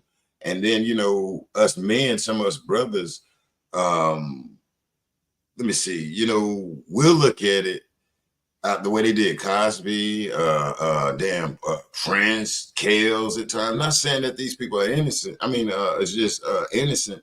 But when you imagine that, some people don't imagine it. But when you got a lot of brothers and sisters that are imagine that, do that their sons and daughters, you do it too at times. I mean, which is cool, you know what I'm saying? And we have to. And I think some of us, it traumatized some of us when we can move on. And that's how I look at it. When we see these entertainers or our famous entertainers, mess up. And somewhere in there, a lot of these people are loose, these entertainers and stars and stuff. Because here we see it on what happened to them shows and stuff out here. Like, where are they now? But when this stuff right here, that's like, say, for instance, you got the community of like Bill Cosby, Kales, and probably what's that other guy, John, the one, what's that white dude that went to court? What's his the girl name was Amber something. But I think people is traumatized, and now these days we can do our own research and use common sense. And so I don't know. I just think it's a group of us that's traumatized after seeing famous entertainers, movie stars, or just seeing stuff, being done to local friends and family around them. So, and then it's just, then the emotions get up, like I said. Yeah, Johnny Depp. Appreciate that, Jay. Like that Johnny Depp situation. I looked at that. I ain't believe all of that right there. And not saying that this guy ain't gonna yell at the lady, they ain't gonna yell at each other, or I don't know. I'm gonna just sit back and with my damn popcorn and just be waiting on it. And if people come here, I just ask people to watch their emotion because I want to hear both sides. Hey, PM, I want to hear both sides of the thing. Me and my team, we want to hear both sides. A person that say no, man, and the people that say yeah.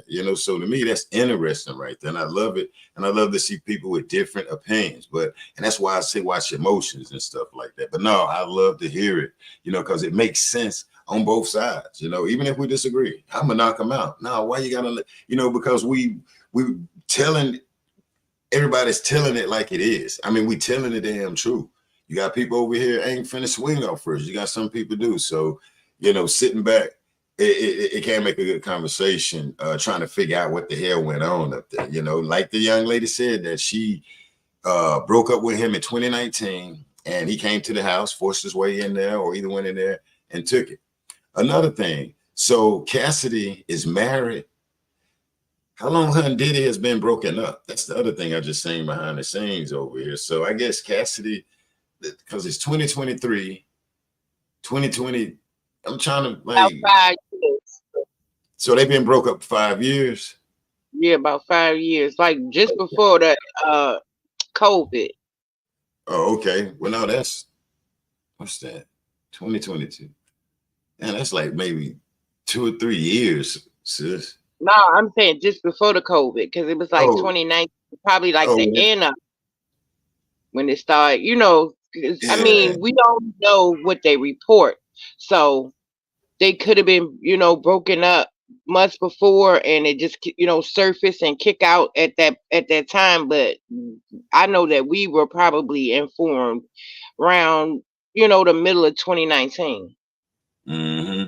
Cause I'm like, dang, you know, cause this is my first time getting in a business, and I notice people saying, you know, calling out her other significant others. So all of this coming in, well, I'm like, well, damn, okay. So, cause I thought they was together, and from what I'm saying, that they wasn't together, and you know, I don't know, it's weird. And you know, this is, I guess, this is a new husband or boyfriend. And so, like I say, that just came to me behind the scenes from minutes ago. Like, oh, okay, that's their picture. Like, so I don't know. I guess we'll have to damn just sit back and see how it go. And you know, hell, she can, you know, hey, she can move on. But I don't know. I think that might. I think it's gonna be. I'm gonna be honest with you, I think that's gonna be a red flag to some people, though, sis. And Yeah. you know how people You think, know, though. you got this paper, this paragraph up here. I was just, that made me think. It's saying Mm-hmm. that he had signed her to these different companies. Mm-hmm. Now, maybe, and we're gonna find out later that he legally had her where she couldn't say certain things. You know what I mean? We Yeah. don't know what he had in those contracts. You got to think, if he signed, if she met a man, she was 19, and they say shortly after he signed her to these companies, that had to been somewhere around her like not a 20-year old mark, maybe going into 21. You know, so I'm pretty sure she didn't have like the best legal advice or the best legal team, you know, to push her, you know, through her contract or whatever. And he probably was just, you know, with his take that thing. And Mm-hmm. he did, you know, being naive, you know, not knowing no better, you know, feeling like, oh, wait a minute now, this man is not only interested in me personally, you know, then he's interested in me on Lord, what's the word? Oh my Lord. On a professional level. Mm-hmm. So that made her, you know, that was a double whammy for somebody that age. So, like I said, we just never know what was in those contracts and things. And TS Mm-hmm. said about 2016, they started. They what TS was saying, they started with each other in 2016, or they broke up 2016. I ain't sure.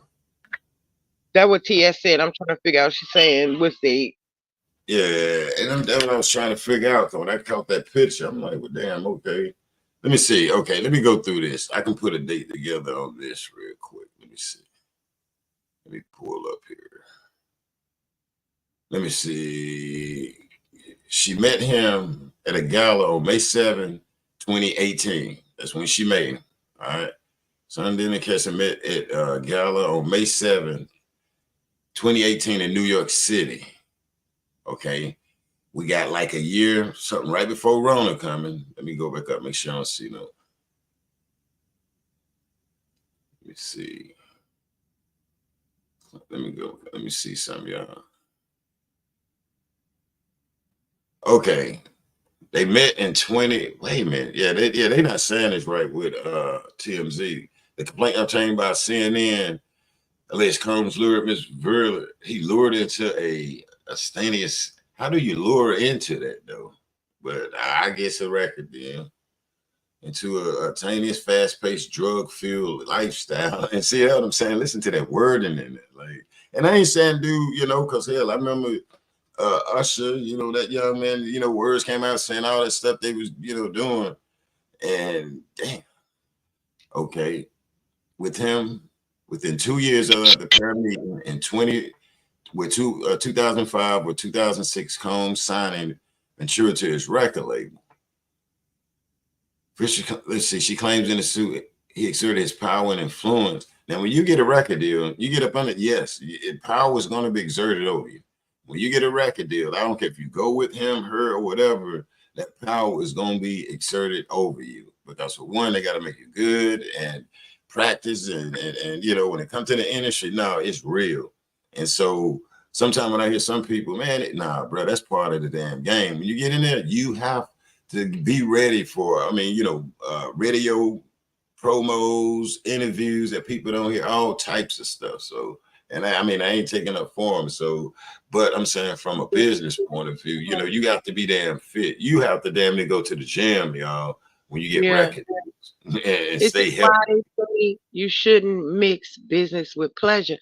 But Uh-huh. right here it says that Ventura claims in the lawsuit that Combs exerted his power and influence over throughout their relationship, but it says on a professional and romantic in their professional and romantic relationship. So it wasn't just professionally with him that he was Mhm. he was exerting his power over her. It was romantically too. It's what it says. And that word lore does bother me. But then again, I had to look back at what Marcia said. Somebody else wrote this. She gave her Mhm. account, and then Yeah. somebody else wrote this. So these are not necessarily her words. Um, it just is her Mhm. point of view. Mhm. And then some big words in this, sis. You know, when I'm saying you do, you know, with damn sex trafficking and human trap, like, what is he putting people in vans around this? Like, get in there. I mean, like, come on now. Now I'm gonna call my uncle or somebody. I damn, and not knocking it, not saying, but I'm not laughing.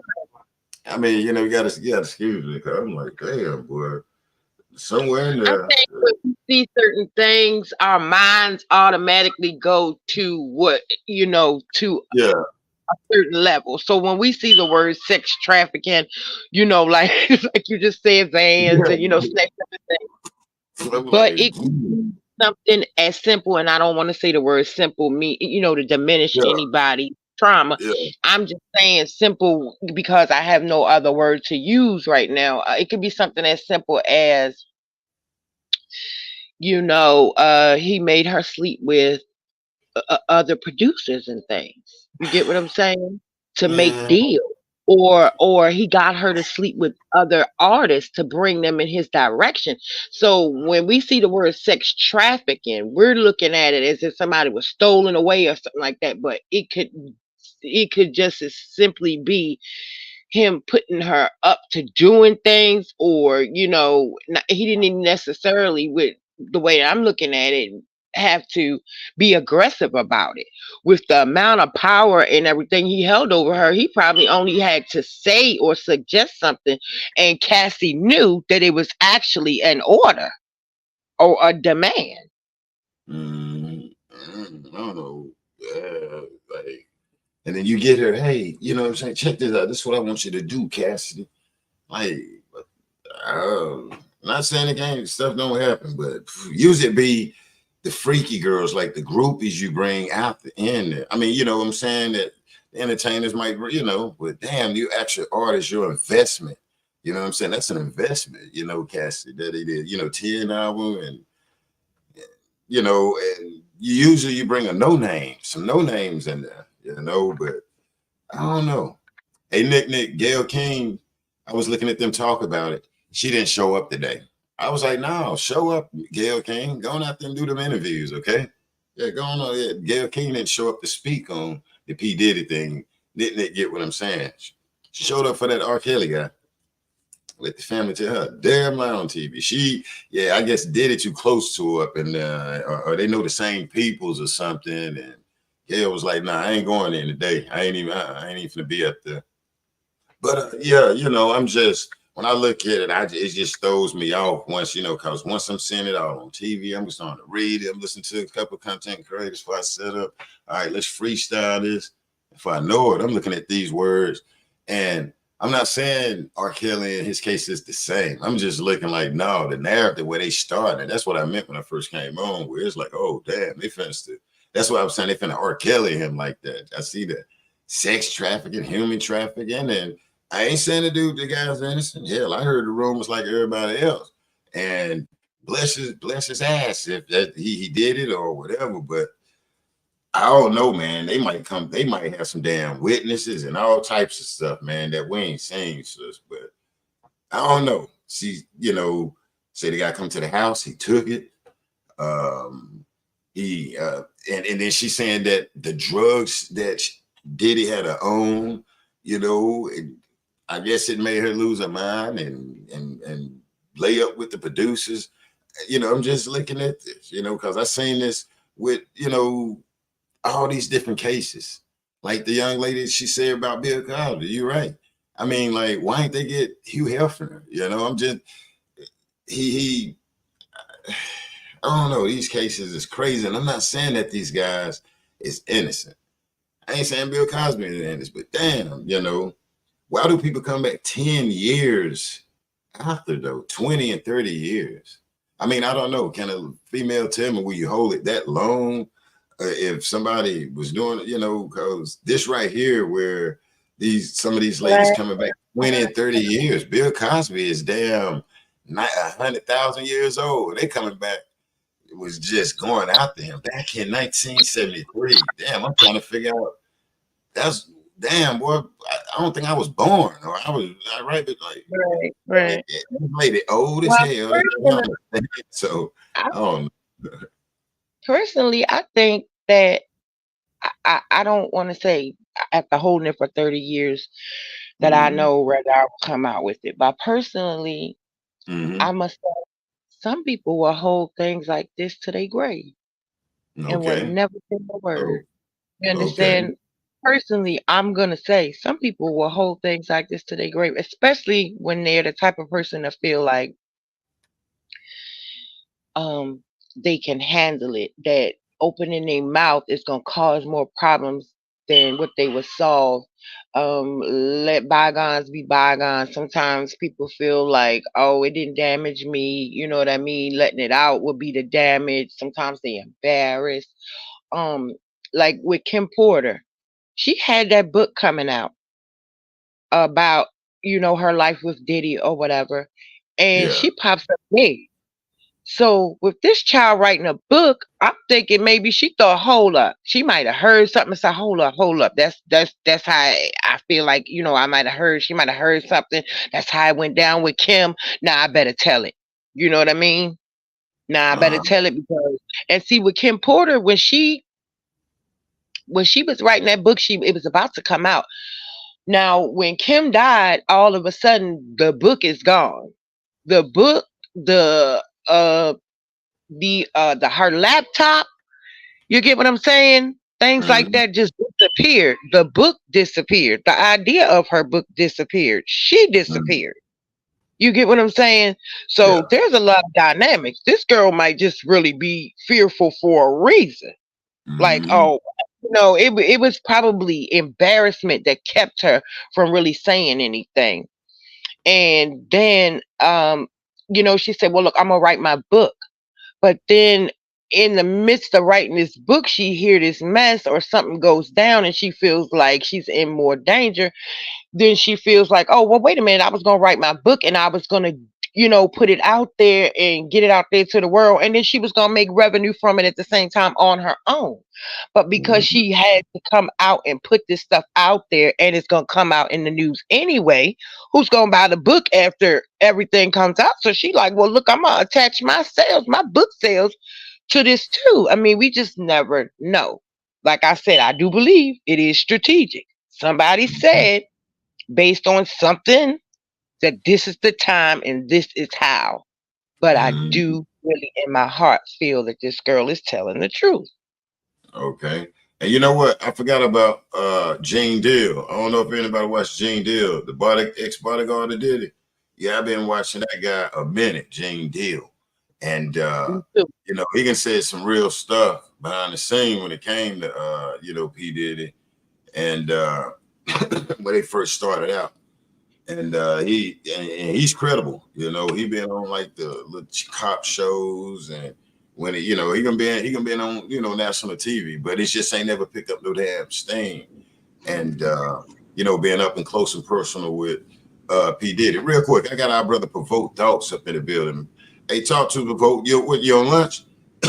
No, man, I'm actually off for the day. I get a half day on Fridays, man. Those are the Uh-oh. corporate America benefits.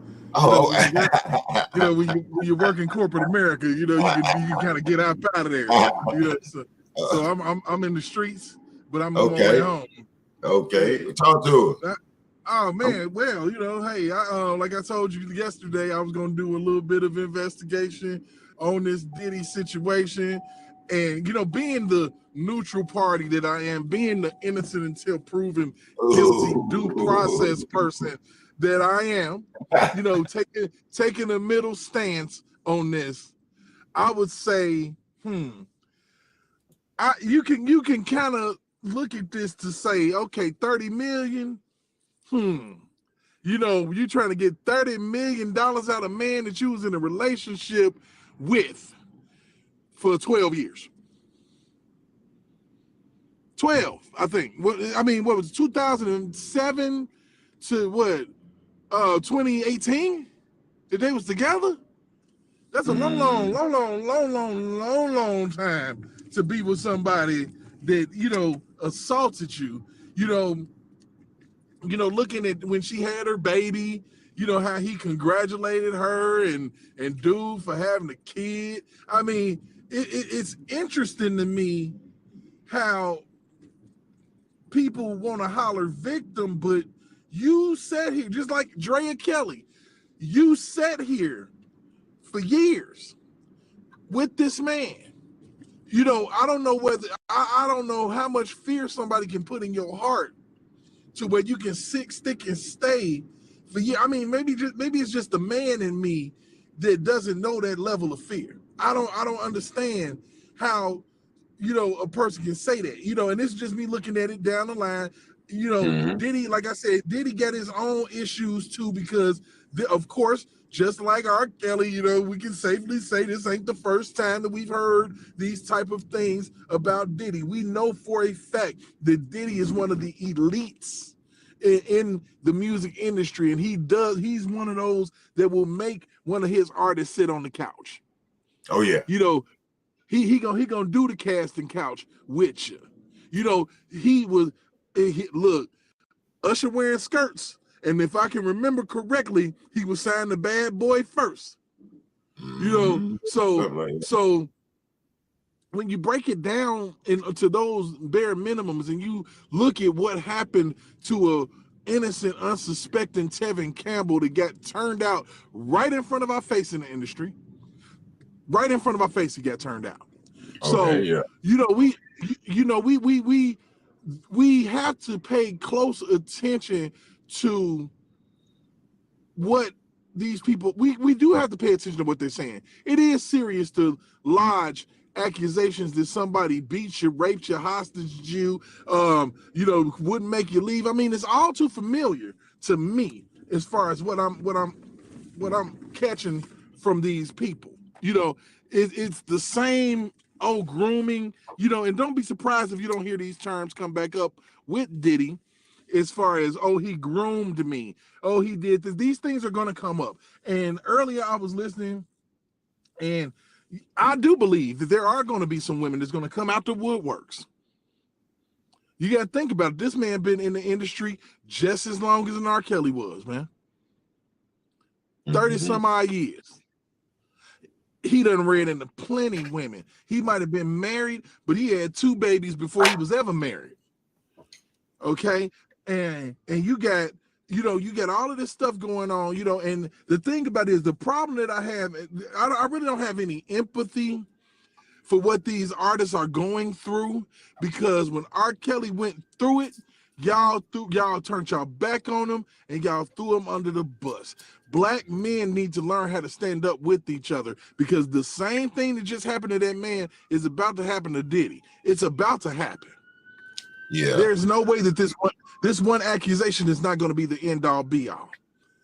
People are going to start digging. The feds are going to start asking people questions. They're going to be looking at these people, see if they got criminal records, give them herd immunity.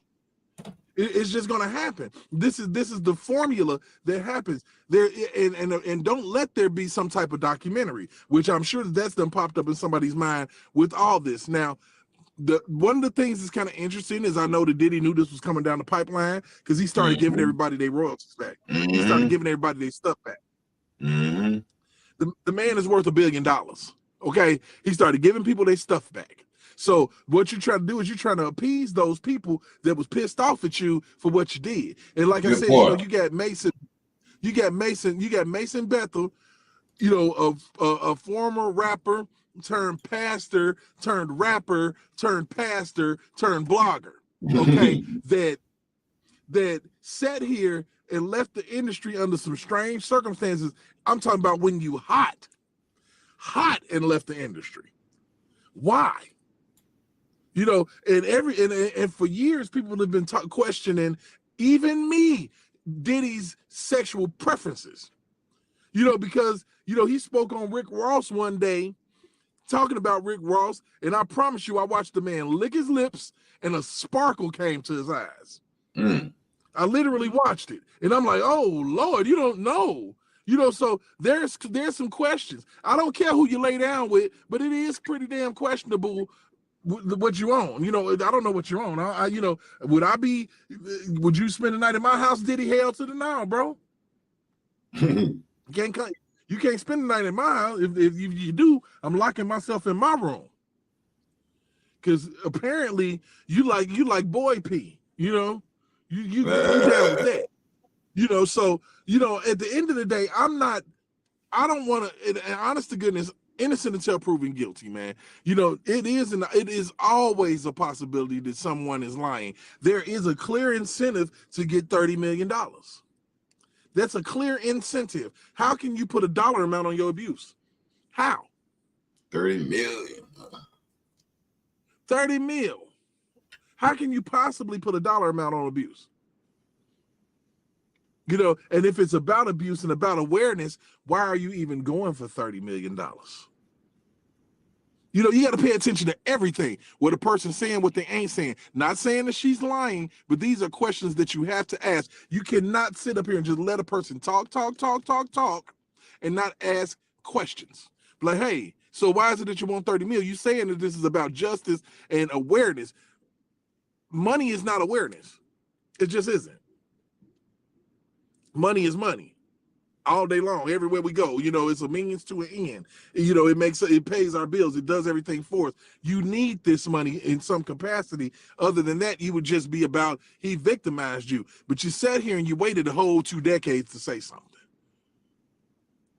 So here we go again. And it doesn't matter if the person is famous or not. Just because you're famous don't mean you ain't capable of telling a lie. And truth be told, Cassie is not that damn famous. I mean, I had to think about who she was. When they said it, I was like, wait a minute, that one girl that had the song boo, boo, boo, boo, boo, boo, boo, boo. Yeah, that girl. Yeah, that's the only thing I can remember. Yeah, no. That's the only one I can remember. Other than that, Diddy could not spawn another hit for you if he tried. If he had Jesus on the ones and twos, he couldn't make it happen.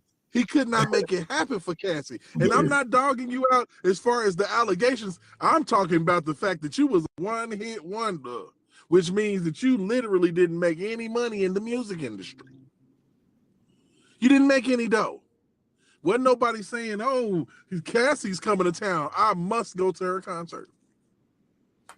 I'm sorry. That just wasn't that. I don't think that ever happened. Not a knock on you and your allegations and everything you got, but I'm just saying I can see how you might be trying to get some money. I can see, because I don't see how you made any money when your one song was a mild hit. Because it was strategic on his part, I believe. Because if he makes sure that she's financially independent by signing her, then that takes away some of his power. That's deep. So basically you feel like he financially handcuffed her? I feel like he knew she wasn't that bright of a star to begin with, so he blew smoke up her butt. And he gave her that one basic song. A lot of them people that were talented in that Making of the Band. Right. And you remember them people from Making of the Band? How he Yep. had that group and he had them going through all that stupid stuff and humiliating them. He had a lot of Mm-hmm. talented people there that he did not push for. You get what I'm saying? Mm-hmm. He ain't Right. pushed for them. He did, and that little song that you was just talking about by Cassie, I liked it. It was a bop. So if he could make her, if he could make this girl who really wasn't much of nothing vocally have a hit and like he did one hit one, he can make a wonder have a hit. He should have been able to Yeah. do better with the people that he had that had talent. He just put her up there so that he could. I That mean, was a way of him getting his claws in her. So I got you personally. Now I'm gonna have you contractually. I'm not gonna marry you, but I'm gonna marry you to my business. So I'm gonna have you contractually, and you know what I mean. That's a he got him a double positive, but he's also gonna make sure she don't go far Right. because if she go far, then she might go somewhere. Right. So it's basically what it was like. I'm not married to you, but you married to me. Pretty Type. much that, yeah, Right. like that. Yeah. So basically, he put her in a See, these are all the things, and it's so crazy because these are all the things. It's coming back around. Like we're going to hear the same narratives that we heard 5 years ago. Like I said, there's going to be some grooming, accusations. It's going to be a lot. I mean, it's just going to be a lot. I give it up until next week, and we're gonna hear about at least 5 more accusers. and when you get in the industry, you have to be groomed. You can't be, and that word right there with the KOs and the bigger, you have to be groomed when you're in the music industry. Yeah, because we got to And the clean you word up. it has dirt on it. You got to be groomed on how, because she don't know what the audience we really look at. You know what I'm saying? Shirts, hair, and all of this is what I'm saying. She got to get some type of form of grooming from this guy. I mean, my artists, I had to groom them, and you can groom people into other crazy shit, but she got to get groomed. And a lot of record companies, PM, too, have you to do stuff to see how bad you want it. And Diddy basically put the ban on there. And if you want this record deal, you're gonna walk across that Brooklyn Bridge to get a cheesecake and come back. Some people gonna think it's ridiculous, some people don't. The thing is, in this industry, I was told a long time ago, and this don't mean nothing, you gotta go some places where you never been to get somewhere where you're trying to get to. Some people do things they never done to get there. But in this industry, you'll be amazed that people do things that you don't want to do to get there. And it ain't got to be sexual all the time. Monique, they were saying her to fly to the other side of the damn earth, and she rejected it. Well, the other lady got paid, but the thing is, I get you black, whatever, however, but if you go over there and come back, we'll get you. And some people say, hell no.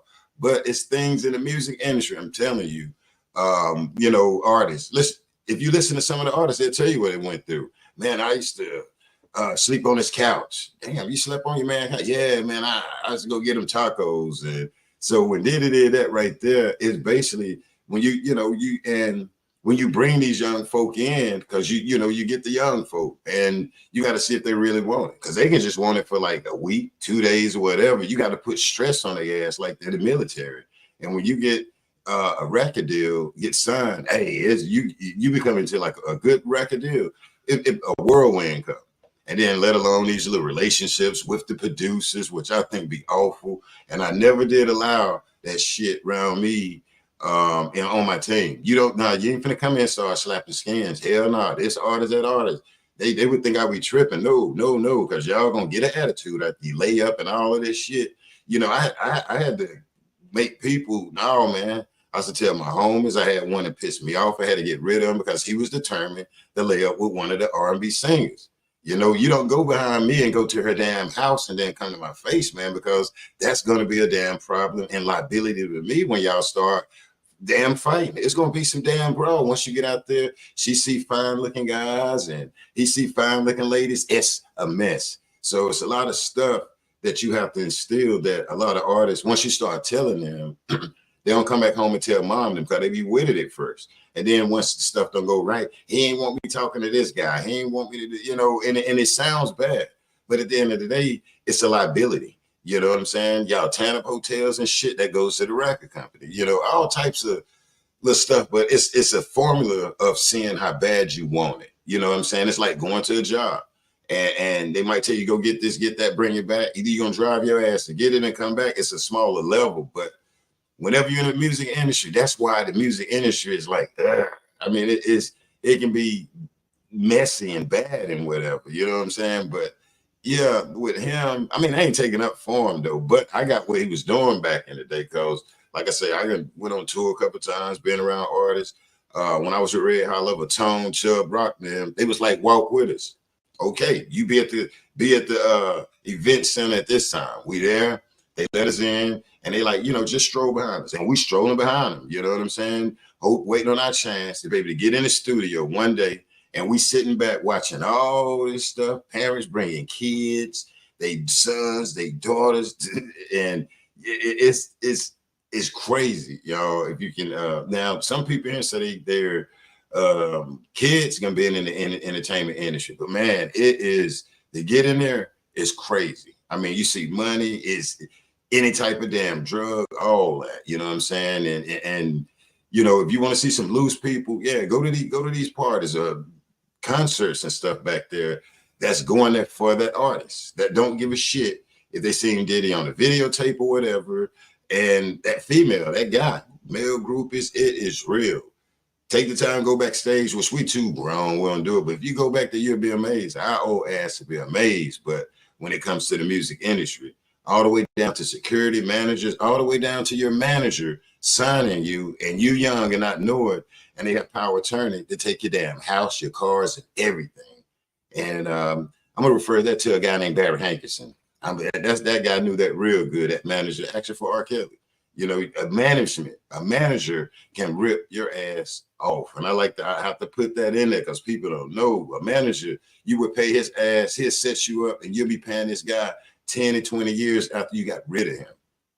And so this industry is damn, how to say, cutthroat, is crazy, and people get out there. You know what I'm saying? If you want it, you want this star. All right, well, I tell you what. From here with my crib, walk downtown, get me some cookies, and bring Black CEO some back. You know what I'm saying? And because you want to stress a person, but I don't do that. It'd be other things. Just be here. Let me see your consistency. But when you got big ballers like that, man, and you listen to a lot of rappers and entertainers, you hear their story. Shit, I cook Simon patties for this guy whenever he wanted to. I got my chance. So, but not taking up for him. But with that right there, when you said that, Queen, I remember that, and I was like, if they want it, they better go on across that damn bridge. And but you still have to be careful with those groups, and when you're dealing with different personalities and attitudes. So you definitely have to watch that, though. But I yield back. But that's just my opinion, and I agree with you, Queen. But I agree with it, though. But yeah, you have to go somewhere where you ain't never been before. I'm telling you. You know what? I don't think what he was doing to them Black. I'm gonna really disagree. I understand that people have to be pushed, and you got to see how hard they want it sometimes. And the industry, everybody says dog eat dog, but at the same time, if he would have, I would have said he was testing to see how bad they wanted it. If he would have sent them over that bridge, and then he would have went so hard in the studio, made sure they was doing what they had, all that extra stuff in the studio, putting it, marketing them, getting them done right. He didn't do that. That's not what he was out there to do. He didn't push them to be better. He was humiliating them. He was making them do things like seeing how hard they wanted something that he know he wasn't gonna let them get. That's a difference. Yeah, it take that bread. They was down here. They did a lot of stuff down south here, and I know in Virginia, VA, but they didn't. Yeah, they didn't last long, and they came in on the end part of Bad Boy. So yeah, they had the short stick of it.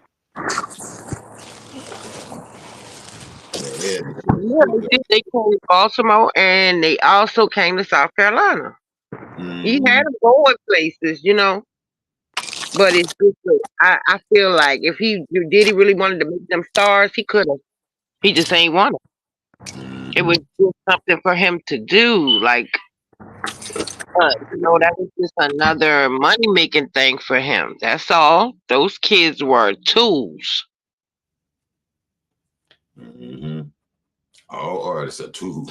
You're You right. look at a Diddy, you look at his reach and his talent level as a producer. It's sad to see, our guys going through this shit.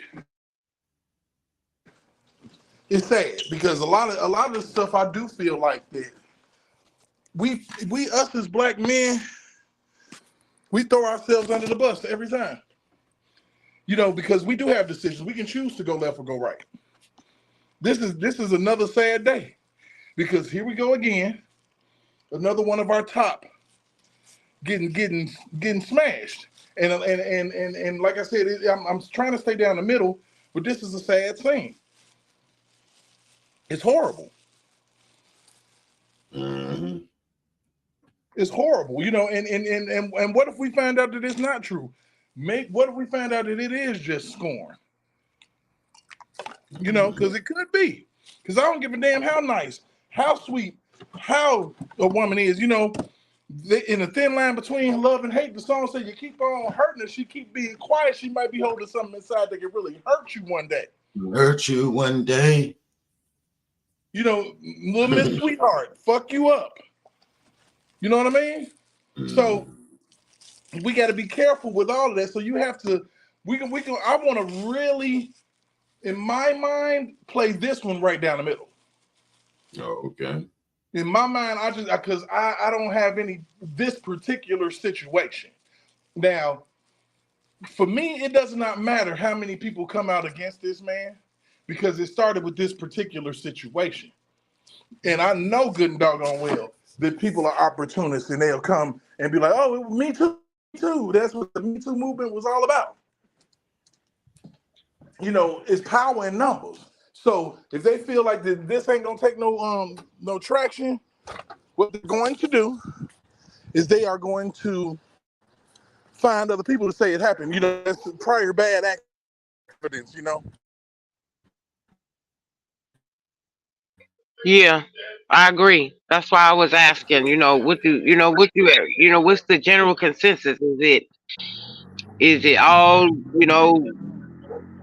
monkey jumping on the dog's ass, or is it people, or she really opened up the floodgates for people to come out and say this was done to them too, for real, sure enough. But I agree when you say we our men have a choice to go right or go left, and but it a lot of times it's just portrayed and put out there the ones that go the wrong way, that go left. There's a lot more, and I'm gonna tell you, a lot more black men going the right way. It's just that it's not put out there. You don't see that. They don't let you know how good we doing. Only time they let you know how good we doing is when they're gonna show you how bad we about to When do it after comes, we did that good. Right. when it comes to this particular accusation and allegation, we've always been pitted as guilty before we were ever considered to be innocent. You got to go all the way back to Tulsa, Oklahoma, 1921. Go all the way to Emmett Till.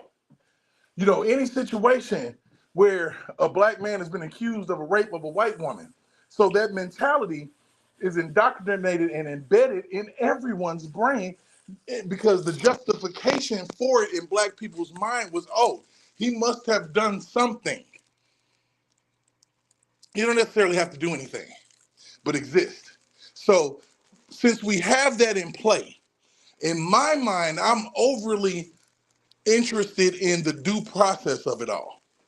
Hey, y'all keep talking. I'm gonna step out for like 10 minutes. Keep talking, y'all. I'm overly interested in it playing out fairly, which I've noticed nowadays for people who feel like they were victimized or feel like that somebody else was victimized, they don't want to play by the legal rules.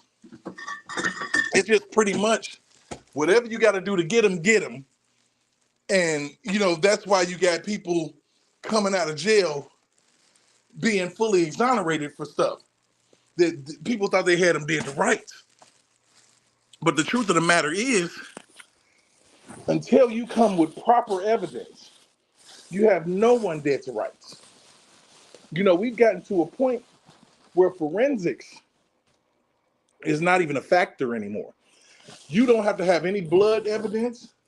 The only thing you need to do is have some tears. And we have to do better than that. That's true. You know, as a country, you know, we have to hold our government more accountable than that.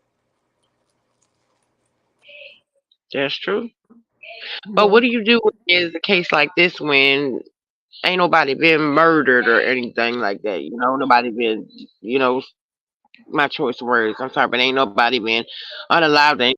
What? Well, for me, I believe in stripping feelings and emotions out of it.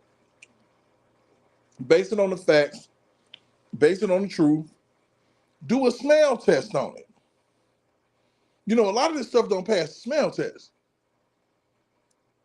You know, a lot of, you know, when you get to talking about, you know, assault entertainers and all this stuff, I mean, we can clearly see that it's easy to accuse an entertainer of something. We can easily see that it's easy for people to jump on a bandwagon for something like that, especially if they are promised a certain amount of restitution, a certain amount of money. So in that, you have to be able to cut the deck and say, hey, if this is all about justice, why are you seeking this big a payday? To be set for the rest of your life. When you've moved on and gotten married, and that marriage should have you set for the rest of your life. If you got a husband out there, you don't need shit. You shouldn't. Especially from your ex. You understand what I'm saying?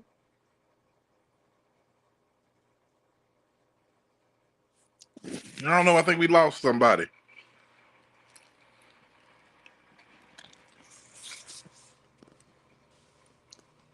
But anyhow, when it comes to this man P. Diddy, there has been a lot of suspect things. But if you dive into anybody's life and you look at anybody's transgressions, everybody has something they either wish never happened or they just really have no remorse.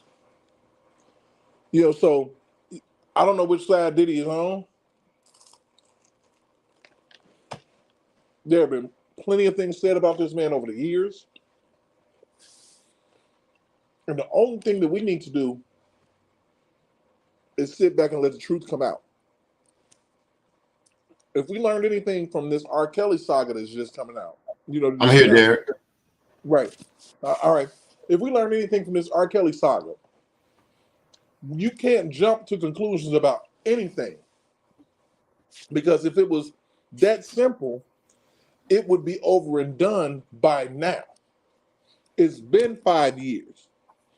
Stuff still shouldn't be bubbling to the surface if it was over and done, open and shut case, and all of these different things. There's no way that a man could lodge a lawsuit if that's the case. You know, so when we look at this, we have to be careful and we have to reserve judgment. We can't rush. We can give our opinions, but we can't rush to actual judgment.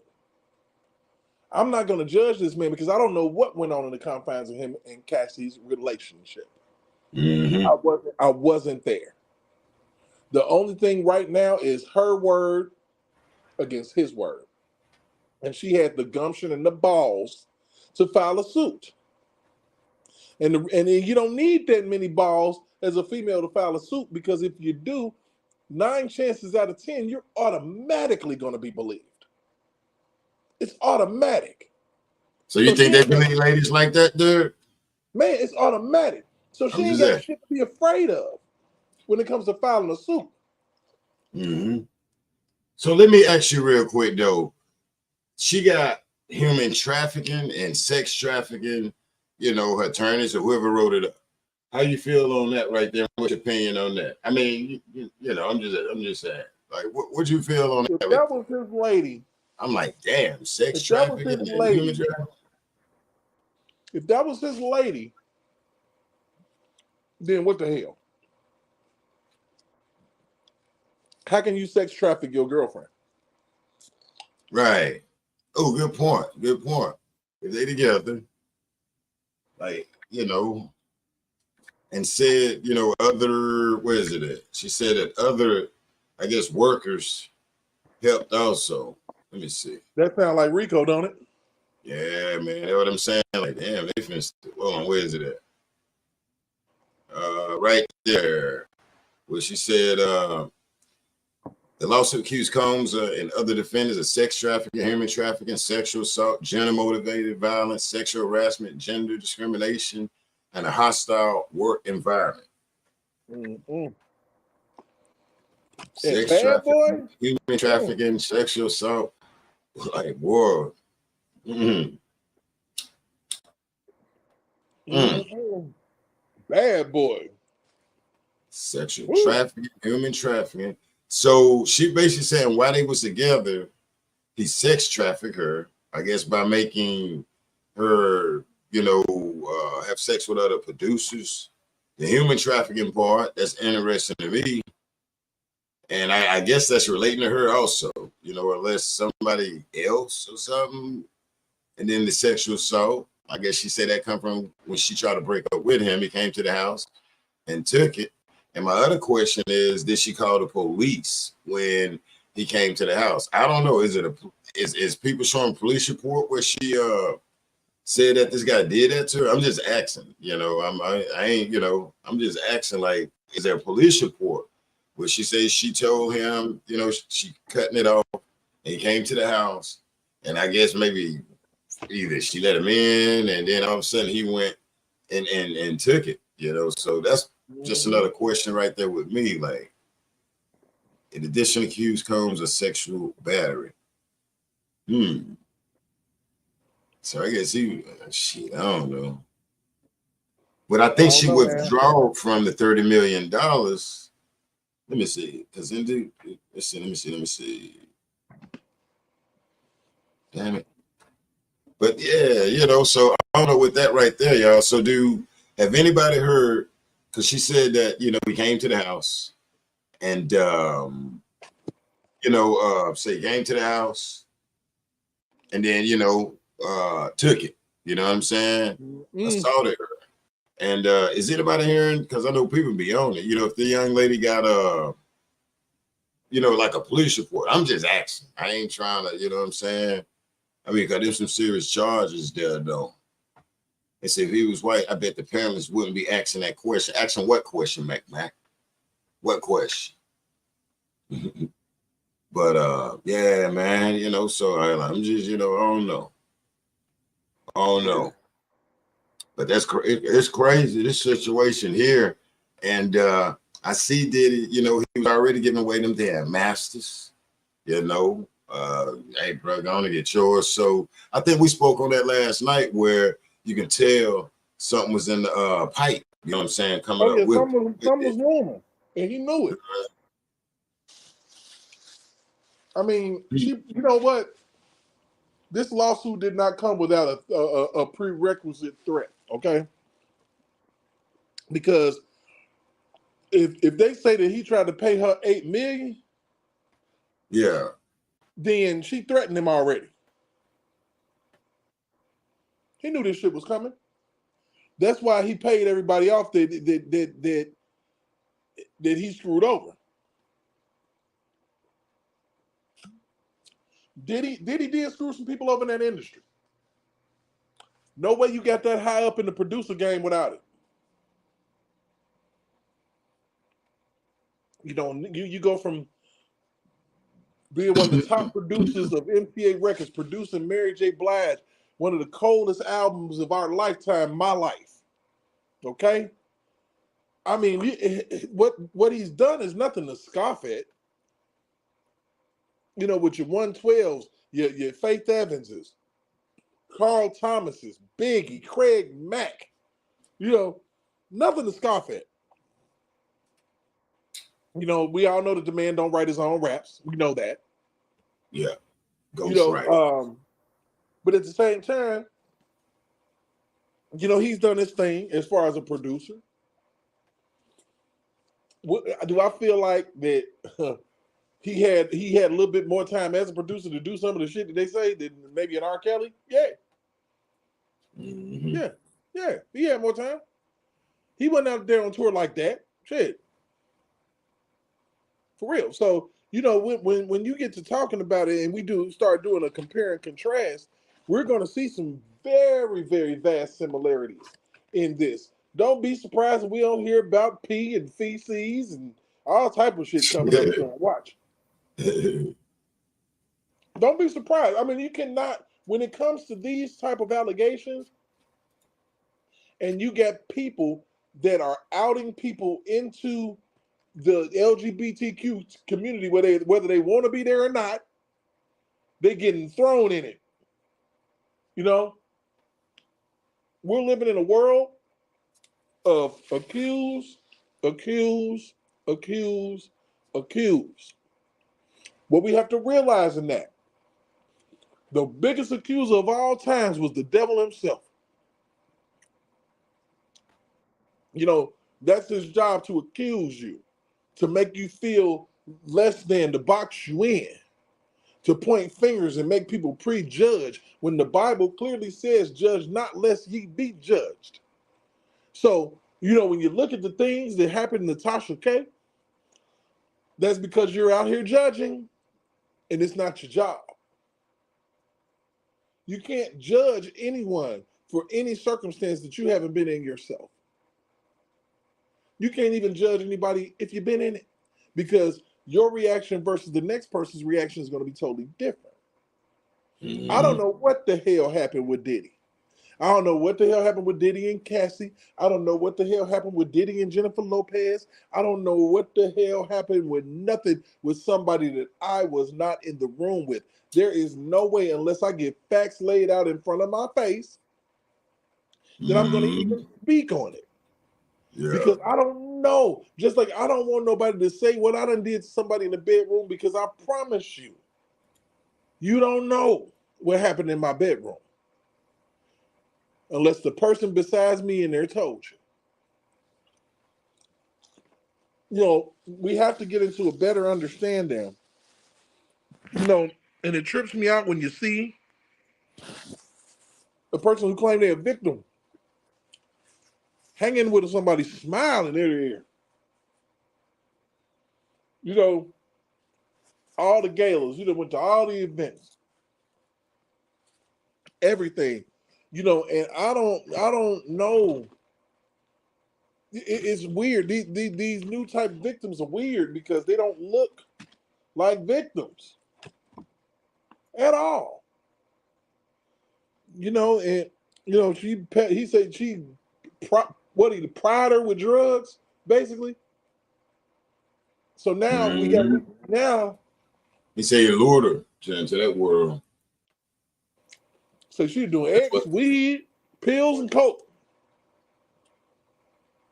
Wow. I would have flew back to the house where my parents at. Now, I'm gonna be honest with you. When it comes to drugs, see what it is, and like I said, we can talk about, oh, he drugged me. I'm like, that sounds like Bill Cosby. He trafficked me. That sounds like R.Kelly. Damn. You know, they're building their way up to build this super Negro mentality when it comes to sexual assault. Like, we're just, you know, if you looked around YouTube this morning, some of the things that pissed me off was the prejudging. That pissed me off. He's a monster. I saw that 20 times from 20 different bloggers. He's a monster. Why is it that we jump to that shit? Why is it that people always jump to that, calling people monsters and all this shit, you know, and you don't even know the facts? You know, one thing that I can say, people they like to see you go up and get famous, but they actually glean and love when that person is falling from the sky. They'll sit there and they'll watch that whole situation. I don't understand why it's so much love to watch people lose everything that they earned. You don't want that to happen to yourself. Because the same thing is going to happen. It probably won't happen that way because of the fact that his funds are not depleted. You know, Diddy's a billionaire. Jackman, he is a monster though. Queen say he is. I'm almost certain he done called him a beast. He might have called Bonjean. You never know. Because with some shit like this going on, I'm calling Jenny from the block. Not the Jenny you used to date, the other Jenny. You need to get Bonjean because she gonna find out what the hell. And that's just a fact. So all right. We got Precious Metal back in the building. She say mom called and interrupted that. If we got anybody out there, I'm gonna come up. I'm gonna be up here till like probably 1:30. Then I gotta pick up the grandbaby. So if you want to come up here and this right here today gonna be all opinions, right? You're gonna hear different opinions. Hey, lock them up. Hey, why lock them up? We just listening to different opinions on this one here in America. If you did it, hey, I'm just like, hey, lock them up. If not, come on now, man, stop it. I'm saying, if you did it, other than that, knock it off. And that's crazy. PM, you got something you want to tune in on? Yeah, I was just gonna say, we look at the different instances of people being railroaded and things happening over and over, to black men in general, lies being told on them and things like that. And that is a valid thing to look at. That's a valid thing to notice, and it's a valid thing to address. But it seems like what we're missing is to look at the instances when those things are true and when people have been silenced and their words haven't been heard and they haven't been seen. And I looked in the chat in there and TS said, well, what does a victim look like? And we really don't know. We don't know what a victim looks like. A victim looks like our mamas, our daddies, our kids. That's what a victim look like. Anybody could be a victim. So we just have to look at it both ways, like we're saying, and really look at it from both sides of the coin. I digress. Okay. Well, I can't really tell. Sometimes I can. I can look in a lady's eyes and see she ain't happy. Even a guy. I even know a lady whooped the hell out of her husband. He had to damn near take her life. She was whooping the hell out of him, and that was weird to me. She would whoop his ass from A to Z, but I was too young. I was young where I couldn't tell. And then once I got older and started working around there, I'm like, damn, where's she at? And did it. So you really can't tell. I'm gonna say a victim all the time. Sometimes you can get a vibe that something ain't right, you know what I'm saying? But hell, I don't know. Like we said from minutes ago, what happened in there, and just reading these damn accusations, I'm looking at it from like, is she tripping or is he tripping? That's how I'm looking at it. Damn, like who tripping or whatever. And I ain't saying that guy innocent. Hell no, I ain't like a lot of his practices when it came to his artists and his say for instance his business dealings. From understanding the way here with Big Mom, from my understanding, I don't know for sure, but it says that he didn't pay her or whatever. Look out for her, and I heard that. I don't know, but I heard the same rumors, and so I don't know. You know what I'm saying? I don't know, but Would I say this guy perfect? No. Have I seen him in action on TV? Some questionable stuff? Yeah. You know what I'm saying? You know, man-wise, what he do. But I can't sit up here and just say I can walk out and say that's a victim right there. And at times we can see where, say, for instance, somebody vibe is off. The vibe is off. The way the lady walking, the guy walking, whatever. And with this music industry, you know, they're gonna hold up that persona, some type of shield. And, you know, throughout some of this stuff, they definitely, the actors and everybody, you have a few that are let it down and from the gate, hell no, whatever. But there is a celebrity shield they put up, you know what I'm saying? Mm-hmm. And you know, like you said earlier, this guy got questionable practices, you know, Kim Porter, you know, hell, damn Jamie Foxx, you know, it was online tomorrow, and we don't know, you know. And we do see the proof where the guy giving up his the royalties, and that's letting me know that this guy knew something was coming down the pipeline. And I almost can say, "What you doing that for, bro? Huh? Like, what you doing? What you taking your money out the stock market for?" I mean, Derek and PM Metal, Precious Metal still got eyes in there. Like, what you giving your shit up for? You know, so I don't know. It's a lot of, to me, it's a questionable stuff. And since Keefe D with the Tupac thing, I've been waiting on something with Diddy. So I don't know if once they got that, it's like, yeah, let's open up on his ass.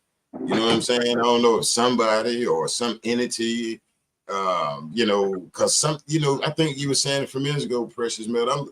I'm saying too, like something is like calculated. Something with this, you almost can see where I don't like an orchestration to a degree, and to take this guy balls, and I ain't taking up for him. I'm staying neutral.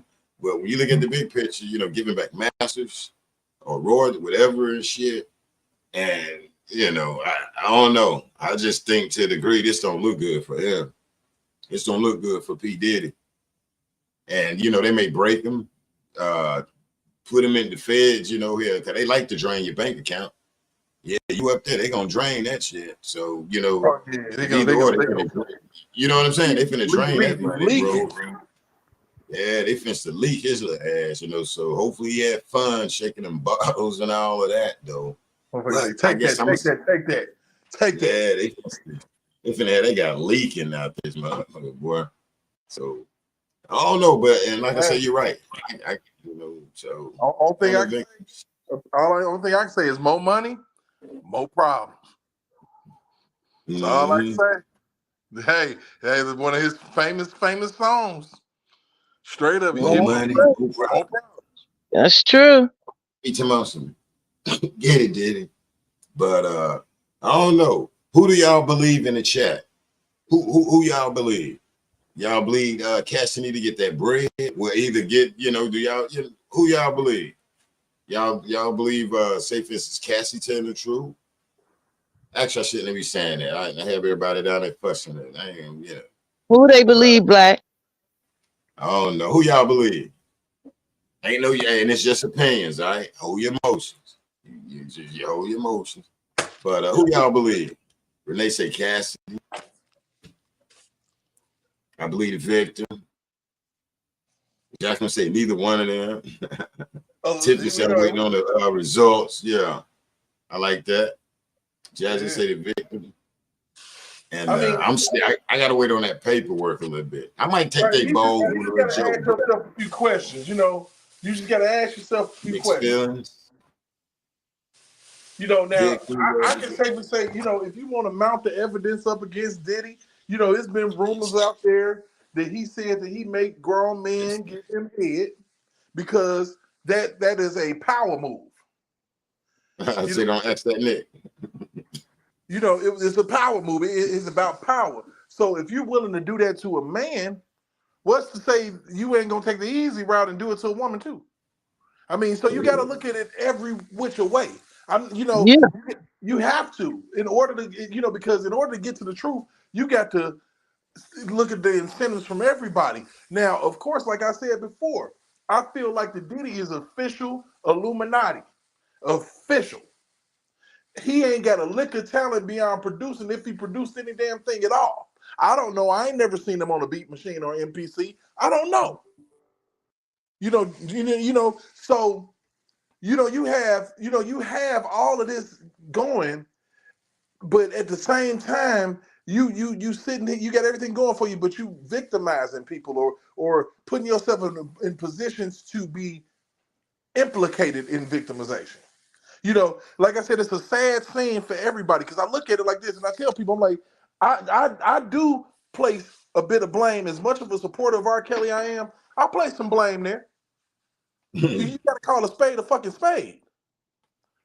You know, I support you, but I believe that you should have kept some of these females out your fucking orbit.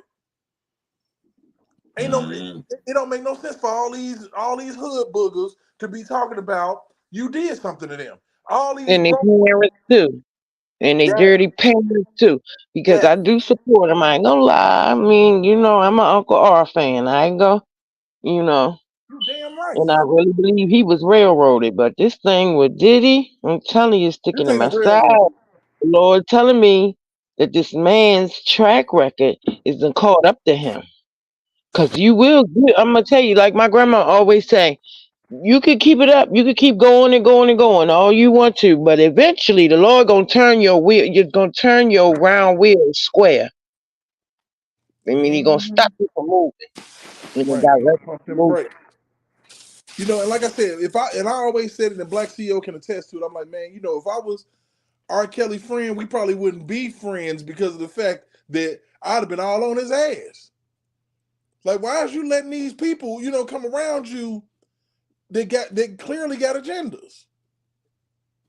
No, And he probably wouldn't go to jail if he had somebody with a clear head, telling him it something wasn't that was about a his real money. friend, not a pocket digger. Right, not about his money. Everybody was on the make because the money was coming hard and fast. R. Kelly was making money quicker than you could even think about it, to the point where he couldn't even see the money that he was making, which caused everybody around him to steal. So Yeah, when he even had Jay-Z jumping and hopping for him. yeah, and look, check this out. We look, as much as they done came after Diddy, you think they ain't gonna never try to come after Jay-Z? You think they ain't gonna never try that man? Let Beyonce fuck around, say anything. It's over. J It's a Rock in the wrap. building. I mean, if Beyonce come out and say he pinched her, it's over. It's over with. It's over with. It's over. As a brother, I feel that from the gate, bro. They coming out there to lock him up in a damn Yeah, they gonna pool. burn him at the stake. Look, if she come out and say anything, I ain't asking no damn questions. It's over, nigga. Good. You done mess with It's a B? wrap. Oh no, hell no, you monkey. You little camel cigarette looking camel ass nigga. Hell no. You done did too much now. You done messed with the queen bee. I mean, he is doing it, but I mean, if she come out and say stuff, I'm still gonna question it. Like I question Cassie. I question them for different things, though. I don't necessarily question, you know, did something not happen to them. I question, just like we've been questioning on the panel all day long. Why today? Do you say? Why did you never say?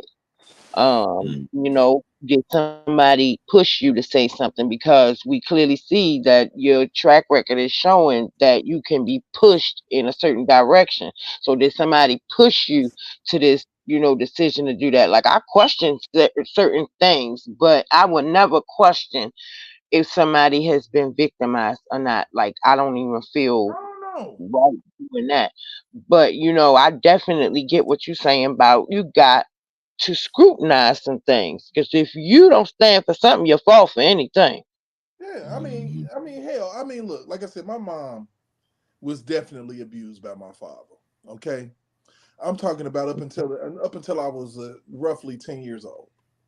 Now, I'm not saying that it's right to hit no female under any circumstances, but I don't think it's right for a female to poke the bear at the damn zoo and the bear attack you and then you want to blame the fucking bear. So I feel like that there are victims and there are volunteers. Some people volunteer for the abuse. And I feel like that if you stuck and stayed with somebody when there are doors everywhere, airplanes everywhere, the same people that you went to file this lawsuit, you could have went and filed this lawsuit back in 2007 when apparently y'all started dating after the initial sexual assault happened 2 years prior. I need people to understand that. She was assaulted in 2005. They got in a relationship in 2007. How the hell that work? Somebody talk to me. How does that work? What's going on, Black CEO? What's up, J-Rock? J-Rock? That don't make a lick of sense. Now, not saying that it's stuff that don't make no sense that might be true, but that shit don't make no sense. You got assaulted 2 years prior to the start and the debut of you all's relationship. But you never said anything. You carried on in a relationship. You took numerous pictures smiling with this man, numerous pictures that look like y'all happy, which are probably going to be used in court. Because that's what they're going to do. Does this look like somebody who want to run away from somebody? And we have to really be thinking about, because it can all turn around on Cassie. See, it used to be a time, I'm kind of glad that's gone, that a woman would get on that stand and she would get brutalized by the defense. Brutalized. You wanted it. You this, that, and the fifth, and you got money, and he paid for this and paid for that, and which is more than likely true.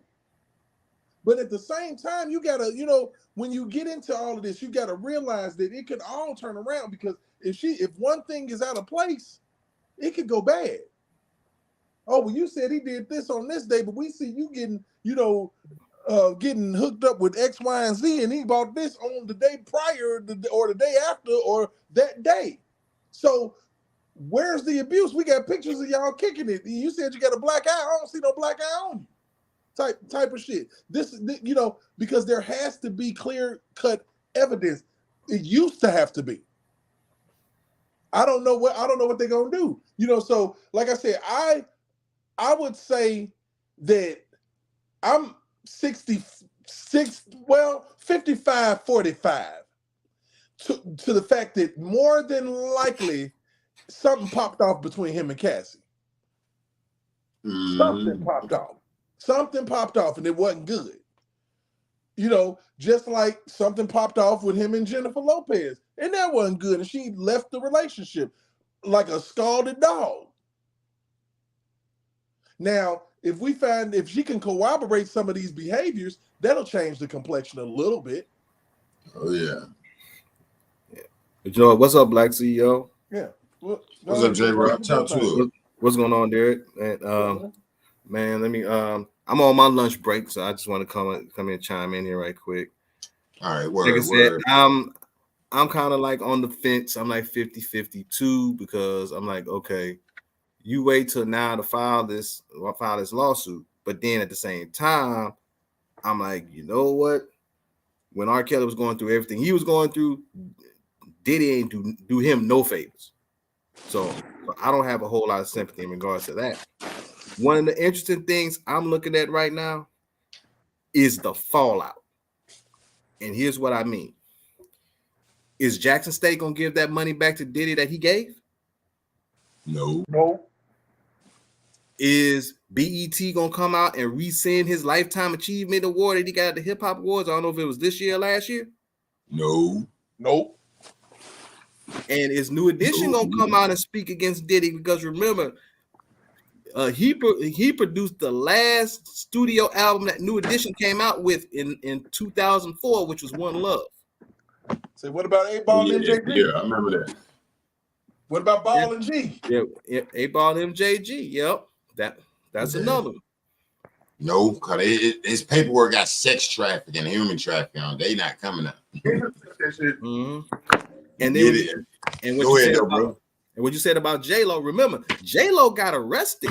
Also, she was in jail because of that incident. That happened at that nightclub in I think it was 2001, I believe. Mm-hmm. She got arrested. She got detained by police. So then you're gonna have that dynamic going back in it. And like I said, Shine got an axe to grind big time. Man, a couple of them. He left that man twisting in the wind. And that was for about a decade, right? If I'm not mistaken, right? When the man gave you a hit song for your record label that was dying. I'm just saying. Your record label was dying. Literally dying because Biggie had died in 97. Mm-hmm. And Sean came out, what, 99? Yep. You know, but then, you know, but like I said, it's crazy when you look at it, man. When you look at this journey that the music industry, this ride that they taking these black producers and these black artists on. Let's just talk about it. J-Rock. Bad Boy is not a major, never has been a major record label, only a subsidiary of major record labels. Can we agree with that? True. You know, Bad Boy was an Arista, a Clive Davis joint. Now, we all know that Clive Davis fell out the closet about 4 years ago. Yep. Okay? Came stumbling, fumbling, and bumbling out that motherfucker. So, these practices of homosexuality and just scandalous sex scenes is what the industry is all about. It's all about that. You know, Clive Davis done took a lot of booty. He done took a lot of man's butt, okay? So we got to be clear with the fact that, hey, he might have got a hold of Diddy in order for Diddy to go ahead and get Bad Boy off the ground. Because that's where the how much you want it mentality comes from. That's been the mentality. How bad do you want this money? How bad do you want this fame? And a lot of people will, I'll do whatever. And you're going to get put to the test. Or better yet, one of the most famous catchphrases from Diddy, take that, take that, take that. Right. That's probably what Clive was still telling him, when he first got signed to Arista Records. Because you got to think about Diddy was a producer for MCA. Y'all remember that, right? Yep. Yeah, MCA and what was the subsidiary? Uptown. Yeah, MCA Uptown. Yeah.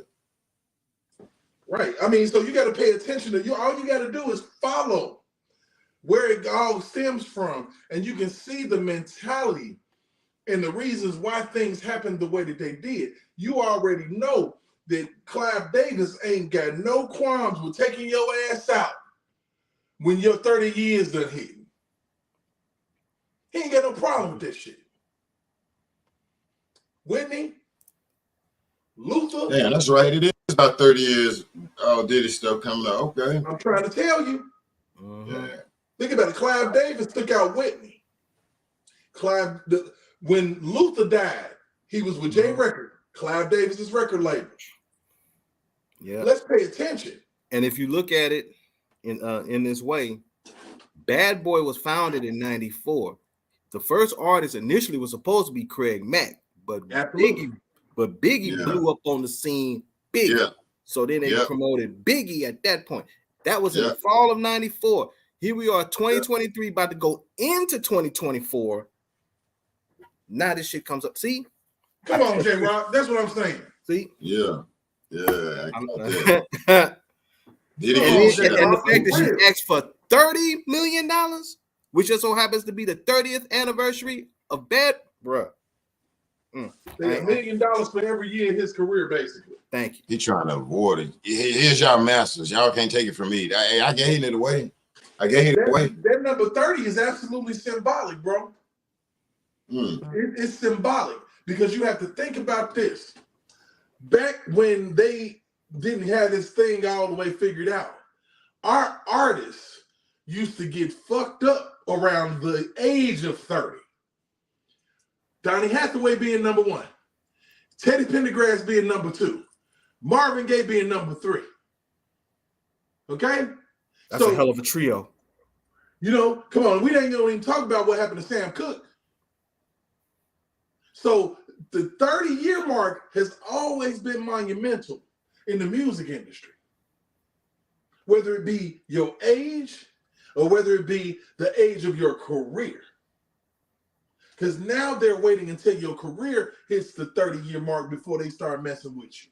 Before they start, that they didn't start messing with Michael Jackson until the 30 years in. That's facts. 30 years in from his childhood, not from his adult career. 30 years from the time he made an album as a child up until, because that's when your royalties start to kick in. Regardless, they're going to have to give you some of that back. And that's the reason why Michael Jackson was so damn rich. So they made these mistakes contractually. They have adjusted it to the point of where we're going to wait until you get to the point of where you're ready to retire. We're going to give you everything you need, all the sex, all the drugs, everything you want. But then when it all come back to roost, we're going to turn all that shit we gave to you on you. Mm-hmm. We're going to turn it all on you and act like we don't know shit. We're going to back the hell up, and we're going to let the court of public opinion eat your ass up. We're going to let the television networks that we work with eat your ass up. And we're going to sit back and collect all the money. Because trust and believe me, Sony is still collecting R.Kelly money. Mm-hmm. Oh, yeah. And I'm going to tell you something else. I'm going to tell you something else to watch out for. Somebody on YouTube, somebody else in the media, whoever going to do this, I guarantee you, somebody going to jump up and they going to play a clip of that I Can't Sleep remix by R.Kelly when P.Diddy was in the damn background. Somebody going to clip that video and say, both of them in jail, both of them in jail. They're going to try to spin that narrative on it. I'm telling you. I mean, but you got that song Satisfy You that they was on together. Oh, that's going to, I was going to bring that one up because I only brought I Can't Sleep because that happened in 96. That would happen in 99. I was going right into that. Oh, go ahead and do your thing. I was going to go right into it because, because you proved my point on that. That Satisfy You with, because Diddy had that album dropped the fall of 99. And Kells came out and he was in the video and sung the hook on that. Mm-hmm. Which, if we be honest with you, that song wouldn't have been shit without R. Kelly. Facts. Because it was all right. It was just all right. You know, even with R. Kelly, I mean, you can only shine up a turd so much. You know, I mean, R. Kelly, I try to do something and shit with this. Damn. So now are they going to try to gather up all of Bad Boy's former artists? Because one of the main ones they're going to try to come at is going to be Faith. They're going to see what Faith got to say about that. Because Faith's debut album, I can say what y'all want. Faith's debut album, that was one of the best debut albums of a female solo artist of the 90s. She almost stole Mary J. Blige's whole career. Mm-hmm. She almost took that girl career from her, but I guess you can't take Mary out. You can't take old fine ass Mary out. I don't know. They're gonna talk about Fate. They're gonna talk about Total. They're gonna bring up 112. They're gonna bring up Mace go pop back up. Real. Lil' Kim gonna be another one that they're gonna bring. That's gonna be an interesting dynamic. How Lil' Kim gonna feel about this too, also. Even though Lil' Kim wasn't really a bad boy, but they all rocked in the same circles anyway. Mm-hmm. Mm-hmm. That's crazy. That's crazy, bro. Mm-hmm. I mean, you never know. I mean, like I said, I feel sorry for the situation because I feel sorry for us as black people. Why the fuck we got to keep on watching our people do this goofball shit and go through this and have to explain their sexual business? Yeah, it always be sexual something, sexual this, sexual that. Damn. Sexual. I mean, think about it. Like I keep on saying, people don't understand why it's the way that it is.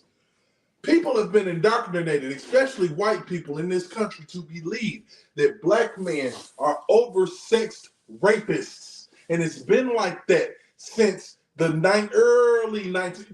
since slavery days. No deal. It's been that way. That narrative has never changed. And it's up to us as black men to change it. And the only way that we can change that is to make better decisions about who we choose to lay our asses down with. Make better decisions. Facts. For real, just like all money ain't good money, all coochie ain't good coochie. I don't care how it make you feel. You can eat a chicken sandwich that make you feel good and full, but then that motherfucker turn on you because it's got salmonella in it and you're poisoned. Yep. It can happen just like that. So you have to be careful as far as who you choose to mix your spirit with. Because all of this that we've seen with R. Kelly, Diddy, Bill Cosby, anybody who's been accused recently of any type of sexual encounter like that is because of the mixing of spirits. And all spirits don't go together. So now I'm questioning this right now. How soon do you expect to see the Crypt Keeper, aka Gloria Allred, pop up into this? Oh man, soon. Give it about a couple of weeks. Yeah, she probably been calling up there, bro. You know I'm here. I'm here. If you need me, I'm here. He gonna be the worst predator she ever seen now. Mm-hmm. Yeah, King ain't show up to work today, y'all. Yeah, King ain't show up today. I was seeing them talk about it. They had that other host on there. I was like, damn, I guess she called in today. He too close to New York. Did he know the same people I know? She wasn't on the show today? Man, she wasn't on the show. They had that light-skinned black sister on there. I was like, damn. Rika Duncan. That cute one. Yeah. And she Rika Duncan. I got beef with her ass too. Even though she me too, she fine. Whoo, Jesus. And dude with the little braids, your boy with the little braids going to the back thinking he's cute. He ain't had no words either. That dude, the other black dude, he was word for real. Nate Burleson. Wow. He was wild. And when they said R. Kelly, and he didn't even know what the hell was going on, and he was out there voicing his opinion. Oh, this and this and this and that and this and that. Did it today? He was right. Yeah, that's serious. That's not my favorite artist. Yes, your favorite artist, Punk. Your favorite artist. I mean, because people didn't realize. I'm like, they gonna come for your faves.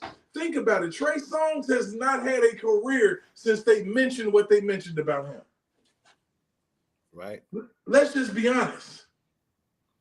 Chris Brown is one believable story away from not having a career his damn self. Mm-hmm. And let's not forget, in regards to Chris Brown, remember when Oprah did that interview with Rihanna, and then she was actually in Rihanna's home country of Barbados, and she basically did everything. She basically threw Chris Brown under the bus. She threw Chris Brown under the bus. Hell, Bobby Brown still ain't got an apology for what he's been accused of all these years about having Whitney being hooked on drugs like that. No, it was actually Whitney that kind of got Bobby hooked up. That was her brother that got her hooked. Whitney was smoking Sherm in 1983. People tell me Bobby did that, but damn, you wasn't even there. I wasn't even there, but I falls back on that with Bob though. I'd be like, man, they clearly said it. The brother. Mm-hmm. And Bobby still ain't got no apology yet. He ain't. You know, like it's crazy because the industry, the media, they'll never own up to their bullshit. You can sit up here and wait all day. You can hold your breath. You can go underwater with your bubbles. Ain't shit happening. They're not going to admit that they made a mistake. They're not going to recant. The moment that R. Kelly walk out them doors, because it's happening, they're not going to, they're going to say something happened. It was a technicality. They're going to keep on running the accusations. And this is a shame, a travesty of justice. All the cliches. You know, so we got to, when our people get in the system, we need to either, if we ain't not going to wrap our arms around them, we need to back our asses up and let the truth come out. Because we don't want another Tasha K situation in this. Right. We don't want no overzealous, because see, the overzealousness is the problem. You know, that extra zeal. Like whoever this lawyer is that told Cassie to go for 30 mil. That's a lot of money. Mm-hmm. Yeah. That's kind of overzealous. That's kind Who of back there, Ben Crump? bro. There's a lot of zeal in that, bro. A lot of zealousness. Like you can get just like they did old girl in the Chicago trial with R.Kelly. You can get 14 million. He didn't get 14 pennies. They didn't give up 14 cents. So we gotta, as Black people, stop being so accusatory of our own. Allow for the justice system to take its course. Allow for things to happen naturally and organically, and we will get to the truth. Stop speculating when your ass wasn't in a bedroom with somebody. If you didn't have your legs cocked over for an R. Kelly, shut your ass up. I wasn't there. I wasn't there. Were you in the bedroom, R. Kelly? I wasn't there. Yeah, man. I wasn't there. Shut up. Shut up and let the judicial system handle it. You know, stop being overzealous. Stop. I wasn't there. You know, people just need to stop. That's all. Just stop and think and stop being stupid. It's not illegal to think. And you know what's so funny? When Black CEO just mentioned the fact that Gayle King wasn't on the show, and then on the show. And then Nate Burleson was quiet with Diddy's comments. It proved a question that I had back on my mind. I said, "What are they going to give Diddy the benefit of the doubt now?" As opposed, because they damn sure didn't give none R. Kelly. Now all of a sudden, Gayle King. See, this isn't the first time Gayle King pulled this bullshit. Gayle King did this another time when Michael Avenatti got caught up with his charges. Gayle King wasn't on set; she was nowhere to be found. This ain't the first time Gayle King done pulled this shit. And then when Michael Avenatti got interviewed, Gayle King didn't do the interview. The same woman you said you saw this morning was the same one that interviewed Michael Avenatti. Hey, folk don't see this what we saying though when we saying Gayle King though. We but go ahead, bro. They don't see it. Her ass didn't go to work today. She was in the break room, bro.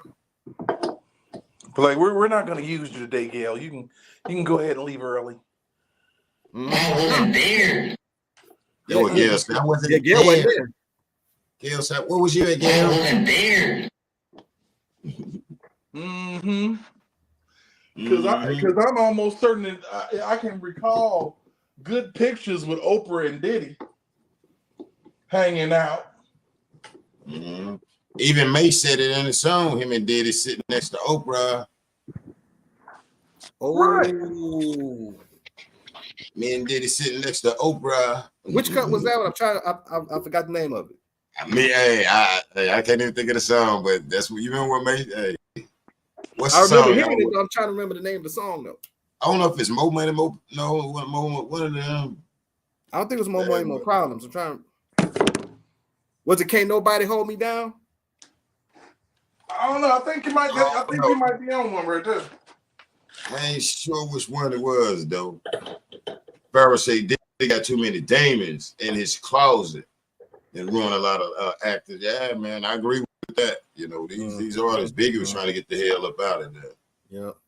But you know what? I'm gonna dip on out. It's almost time for me to head on back to work. But I just want to jump on here once again. Appreciate you. Like I didn't think it was gonna be this soon, but when I saw this, I said, "Damn, I gotta get on here with her."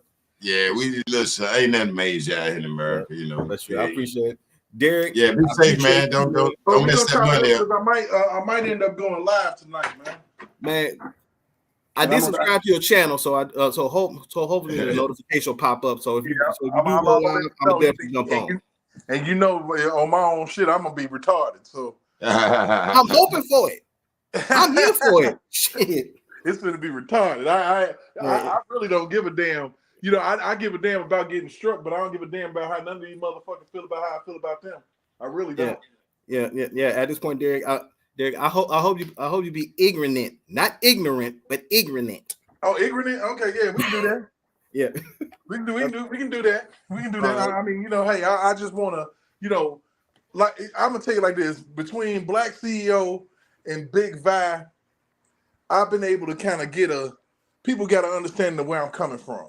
You know, I'm a fact-based individual that really want to get the truth out, you know, and just get some common sense in the world, because it's not common. It's a dying art to use your brain. Right. But It's just dying. People don't even want to do it anymore. They just want to be fed information, and they will agree with whatever the fuck somebody tell them. True. But You know, I'm gonna go ahead and dip on out once again. And shout out to you, Black CEO. Much love to you once again. Much love to everybody in the chat. Thank y'all for having me on and everything. And y'all have a good remainder of your day and a good weekend. Man, catch already. And real quick, Matt, you must have came in the live late, because I said I would have fucked Diddy up, homie. I said, man, I would have tore him out that shiny ass suit, homie. I would have whooped the fuck out of him. That's what I would have did. That's what we'll put that down in the chat. I would have fucked him up. You must have came in late. I would have beat the fuck out of his ass. That's what I would have did, that part there. I would have moved some furniture with that motherfucker. So that's what you want to hear. Oh, hell yeah. I would have whooped his motherfucking ass. I'm up here just, you know what I'm saying, sitting back, you know, what if this, what if that, what if that. But yes, you must have late, bro. You must was late. Respect and all that. But yes, I ought to beat his motherfucking ass. Like all the other cats that ever tried, my little sister, my older sister. But what I do, I control my emotions on that end, though. But and then no cap to you. But yes, I'd have fucked him up. Yes, sir. And then me and her would have had a problem. Because don't you ever let no damn man do that to you. Even though it can happen or whatever, man would have had a damn Bible verse, prayer, whatever at the end of the day, yeah. And so, you know, now, yes, I don't play that shit. And I said that in the beginning of this live. You know what I'm saying? I don't know if you came in late, though. Yeah, I would have fucked them up. Any motherfucker that try to put their hands on my peoples like that. And then I'm going to get in her ass. I'm going to get in her ass. You know, I'm going to get in that ass. I'm going to get in my sister ass. Both of their asses, I'm going to get in. I'm going to get in their ass. You know, and I do not believe in no man putting no damn hands on no woman or whatever. I'm just sitting back, you know, because I don't know what the hell happened, homie, to be honest. But if he doing all of that, the shit is wrong. I'm gonna be ready to whoop his ass when she tell me that she was scared of the guy. Now, hell yeah, I'm ready to. I'm put paws on his leg.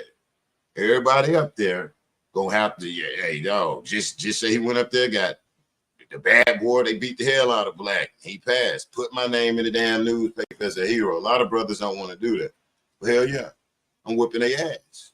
I'm whipping their ass. Something finna get done. And what I'm going to do is I'm going to get in my sister ass. As a brother, as a man or whatever, I'm going to get in that ass. I'm going to get in that ass. Yeah, no, I'm going to get in her ass too. And whoever around, mom, dad, or whatever, yeah, I'm getting in that ass, man. You know, so, and I hate to, you know what I'm saying? And I ain't trying to, you know, but, you know, yeah, I put a little emotions in it for you, though. Yes, I'm going to whip his ass. I said that in the beginning.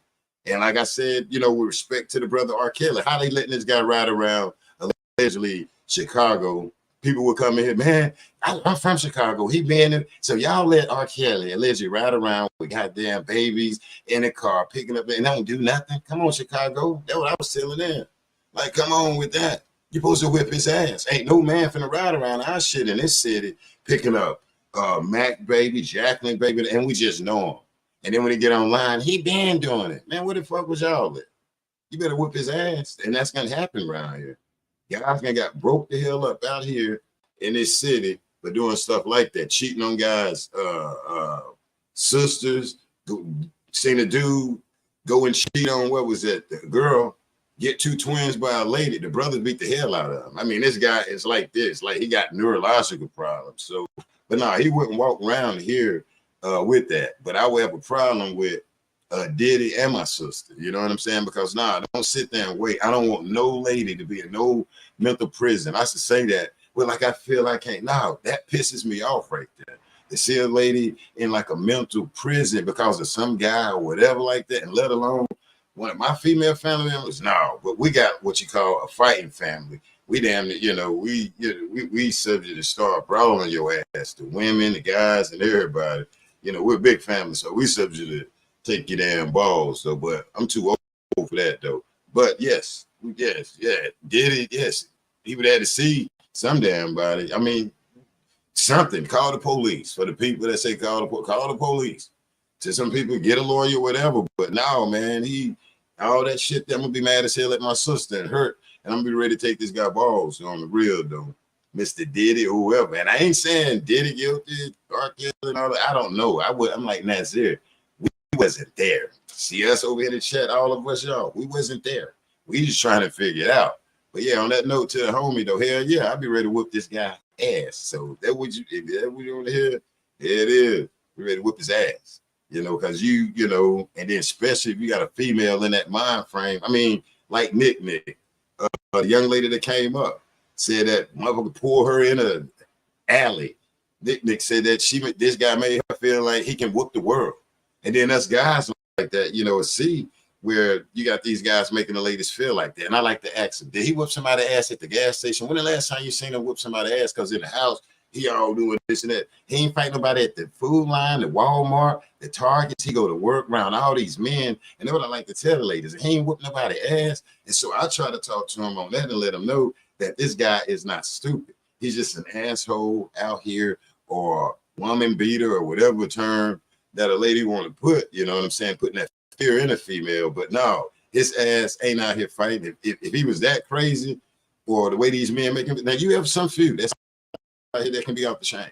But no, a lot of them just doing that mess, man, and trying to damn, you know, control the lady, keep her scared. I mean, keep her scared and all of that. But this here we did it. Like I said, when I came in, the only thing I think, you know, I'm seeing the allegations and I'm just sitting back and I'm just like, wow, damn, she said sex trafficking, human trafficking, and we just looking at it. You know how the internet do, how we slow it down.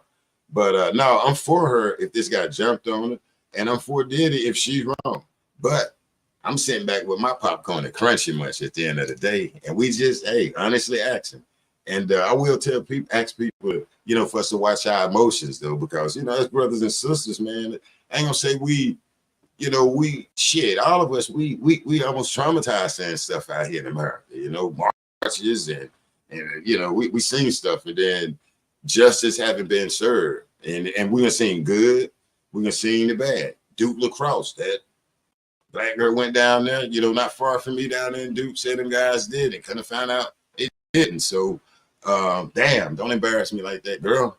You know, so you know, I don't know, you know, but yeah, yes, TS, I'll be ready to make heaven and hell touch around here about mine and my sister, you know, and Diddy, yeah, I'll be ready to break his damn hand. That'll be the first thing I want to do is break your damn hand. You got family members in our family, we're ready to break one of your hands. All this throwing out, we got to get you now and break that damn hand. I mean, that hand has to be a damn claw. It got to be like a claw foot. It has to form a claw. You know, you put your hand on like one of these ladies in our family, we have to claw that shit. You won't be able to eat cereal, grits, none of that. You know what I'm saying? They got to make your ass a boot where you can eat something. So, you know, I don't know. Let me see. But she told me Kayla's touched her back in the day. And she also didn't look like the normal. Hold on, I went to school with the girl when I was in 6th grade. She said she told me Kels touched her back in the day in 07, and she didn't look like the normal 6th grade in. Said Kels touched him. Did she tell it? She need to tell it though.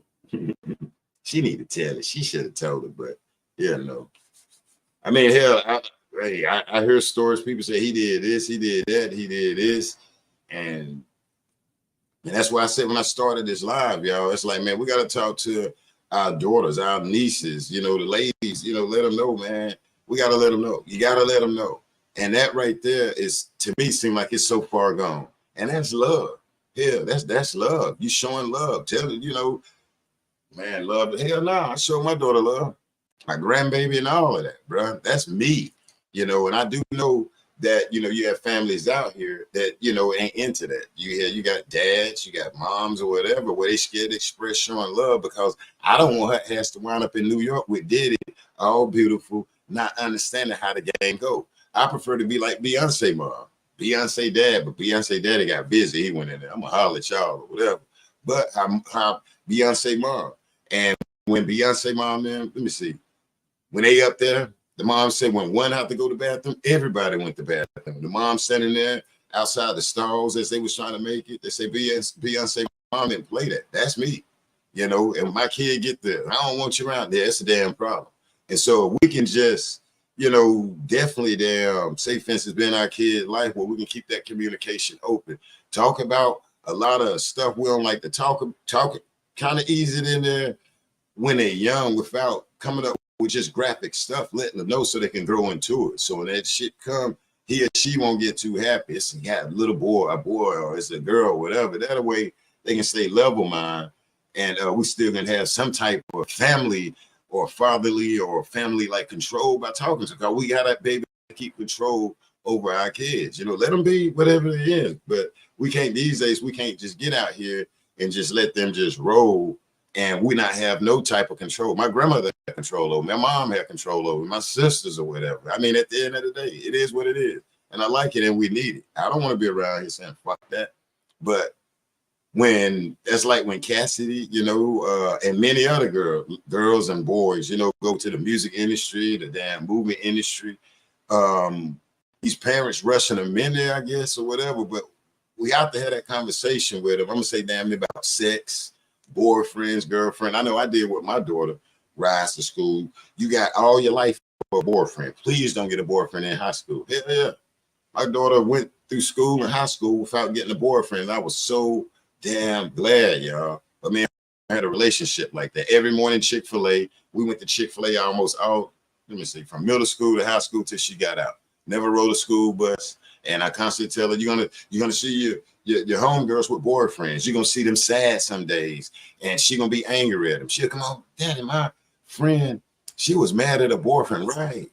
You need to do your work. You know what I'm saying? You ain't got time for that. So that's what I used to talk to my daughter on. Like, man, hold off on a boyfriend. You know what I'm saying? She didn't get her damn phone till she was like in the 10th grade or something like that, maybe 11. I was lucky. So that's how I talked to my daughter when she was in high school, and just talk to them. We got to talk to them, the boys and the girls. We got to talk to them and ease those conversations up as they get older. Where you're not telling too much. That way they know.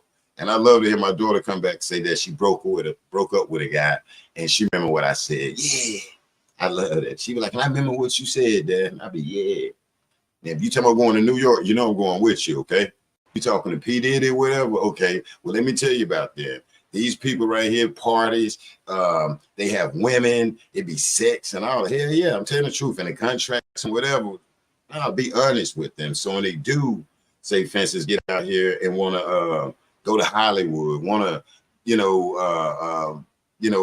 dealing with that damn machine, the music industry, Hollywood, the other way they're aware. Because a lot of them go in aware. I went in unaware. That way they'll be aware because I went in unaware. I'm seeing, like I said, I seen parents bringing their kids. Everybody's dressed up. Well, if you don't like me, how about we do together? All right, watch him. Watch it. I seen it at a young age. I didn't know what it was, but yeah, you got parents going in there. Get your football player. You hear that every now and then. Get your football player. So I don't know. We just gotta communicate and talk to our kids first, because this is, say, for instance, the outcome. What we trying to say, damn, what happened to Cassie? Damn, they trying to bring the brother down. Do I say Diddy is innocent? No. Do I think he might be reaping something?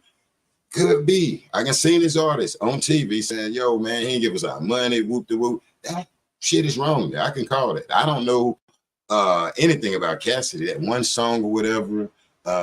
She's definitely enough. She's probably old enough to be my daughter. So I don't really know about her music catalog or whatever, anything like that, though. But Diddy, yes, the history that I say, for instance, seen like from social media. Have I ever met Diddy?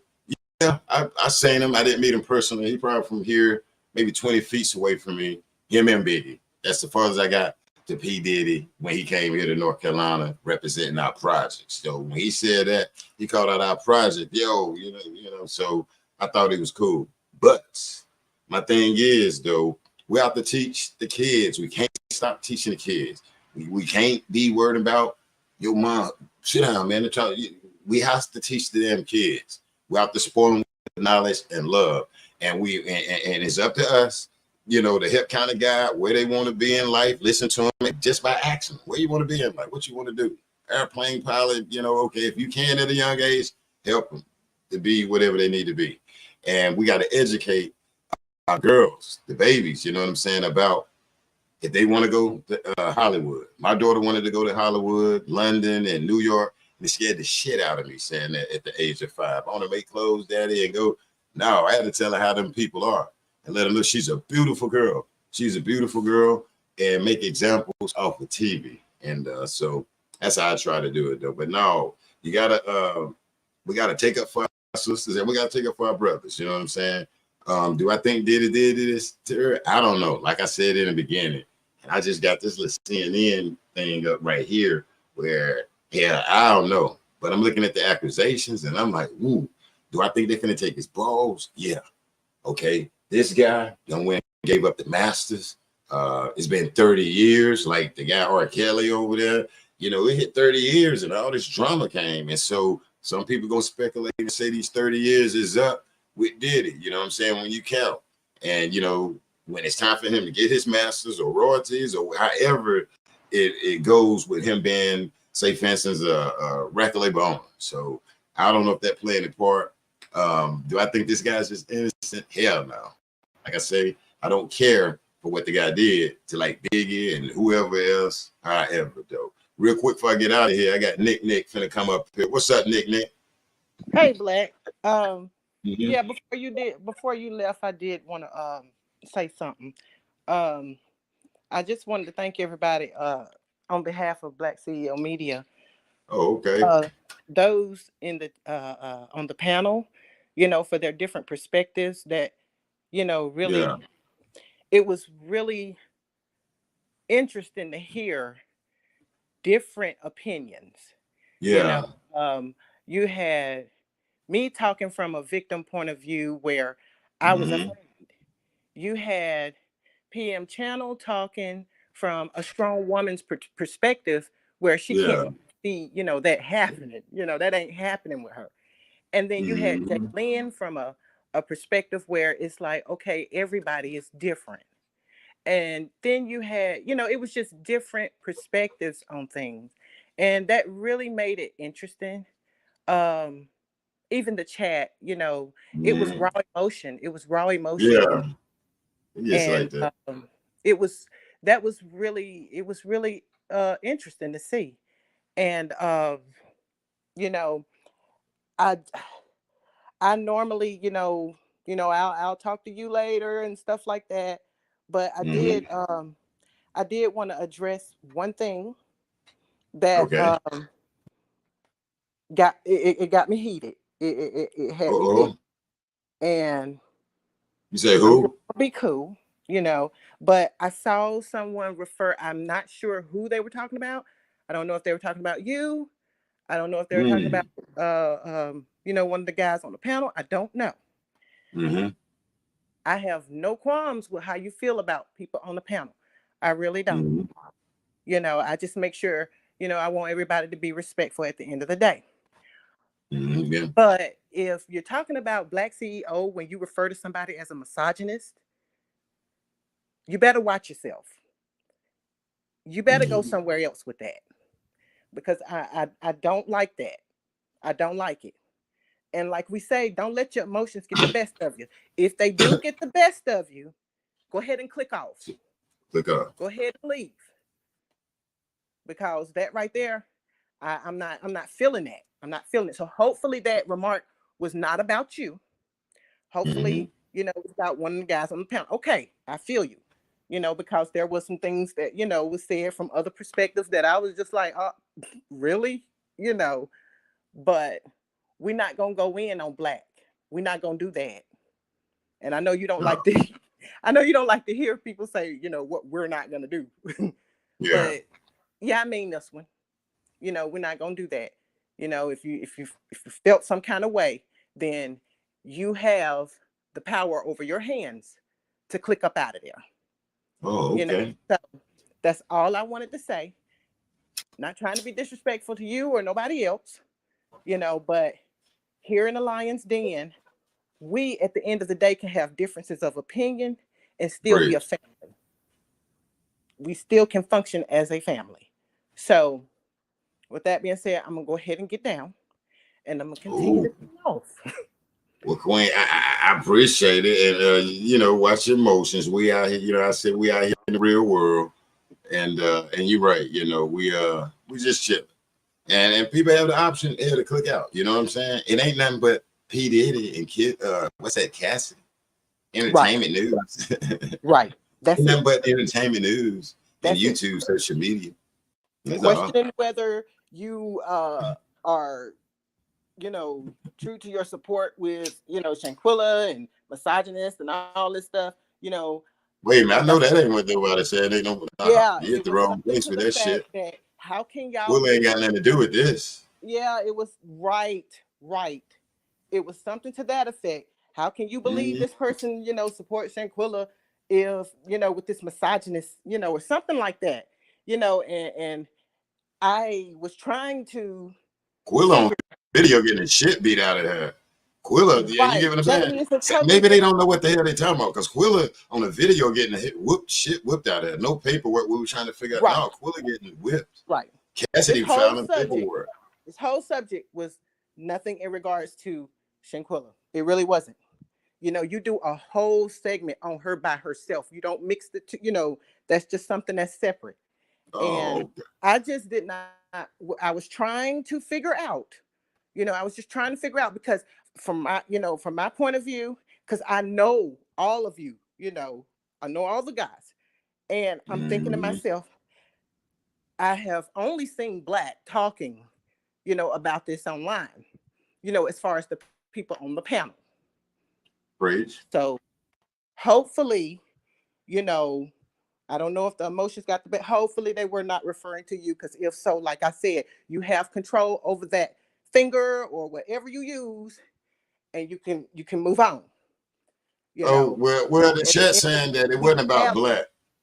Hey, hold on, and I mean, and they clearing it up, you know, because half of the time I oh might look good. down and I miss some really stuff, really but appreciate that. I everybody really really they do. clearing it up saying it wasn't about Black Thank CEO, and God. that's why Thank I ain't working off on about it. But no, Quilla, please don't thank say about God. Quilla. That's my baby there. And these guys that was up here actually don't be on the panel when I speak on Quilla, but they, you know what Yeah, I'm saying, they be out exactly. there supporting. So Yes, and okay, I, yeah, I was thanks, just like, Jasmine. I've never seen anybody in Thanks, the Brittany. Matt chat wasn't talking you know about Black. say anything like It's that. all You love, know, Matt. okay. Well, I feel a whole lot better because it Okay. hurts. It really hurts. Okay, You well, it's know, okay, Queen, and I appreciate that. You know what I'm saying? How we just talked it out, and and you know what you saw and what you thought, and I appreciate the lion den in it. and Even the my brother, you apologies. know, in here, and they said, and you know, so. But Yeah, no, my and it's apologies good. for We jumping need people to watch to our back like that, just in case, and then look at the way we come together and say, no, he talking, you know, or they talking about whoop de whoop. So no, I love it and I appreciate it. I appreciate you, Nick, with that, and I yeah, my appreciate apologies. everybody My with that apologies. because we ain't trying to leave here Yeah, to mad. those We guys. ain't doing no angry shit. All right, all right. Well, let me jump out. And like I said, I'm my apologies. You Okay, know, for jumping to no, conclusion. no problem. We the family. We a lion den gonna be raw out here. But we ain't walking away from here mad at each other. You know what I'm saying? I mean, I want people to be No, I honest at love the the Lions end, Den. and you know, so I got you though. You going on and catch your breath. It's all right. All right, y'all have a good one. All right. Yeah. My sister apologized. She just you know, that's how we do it. That's how we do it and how we can correct it. You know what I'm saying? And mad love, you know, and people, hey, they can have their opinion. And I ain't trying to go around with you. You know, it's just now.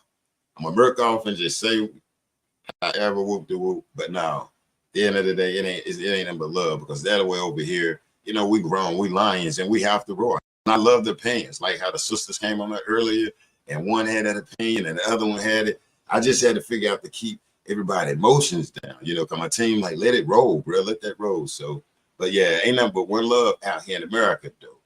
And hey, Max said, peace unto you, sister. Appreciate your perspective too. And man, so if that's what y'all talking about to that brother there, no. But I had to let brother Mac though. Nah, hey dog, I feel you. If that was my sister though, fam, hey, nah, I'm ready to damn take this guy balls out here in America, man. You know what I'm saying? And if it was your sister or something, brother, I'm ready to damn near ready to defend her too. You know what I'm saying? Yeah, you know, and so that's why I stand. But hey, this damn Diddy thing right here is really got people say fences on all sides, y'all out here on YouTube, you know, Diddy, Cassidy, like why? And I'm just simply just, you know, looking at the charges and everything and looking like, well, damn, you know, I mean, sex trafficking, human trafficking, not saying it ain't possible. But my thing is, like I said, remember I said, y'all, I eat crunchy munch. It's not popcorn. Let me get some crunchy munch because I'm going to sit back and wait for it to come out. And guess what we'll do? We'll come back and chop it up here also. And everybody can still have the same opinion. Diddy did it, or Cassie needed 30 million. Had a sister down there was like, she hoped Cassie get every cent of that 30 million.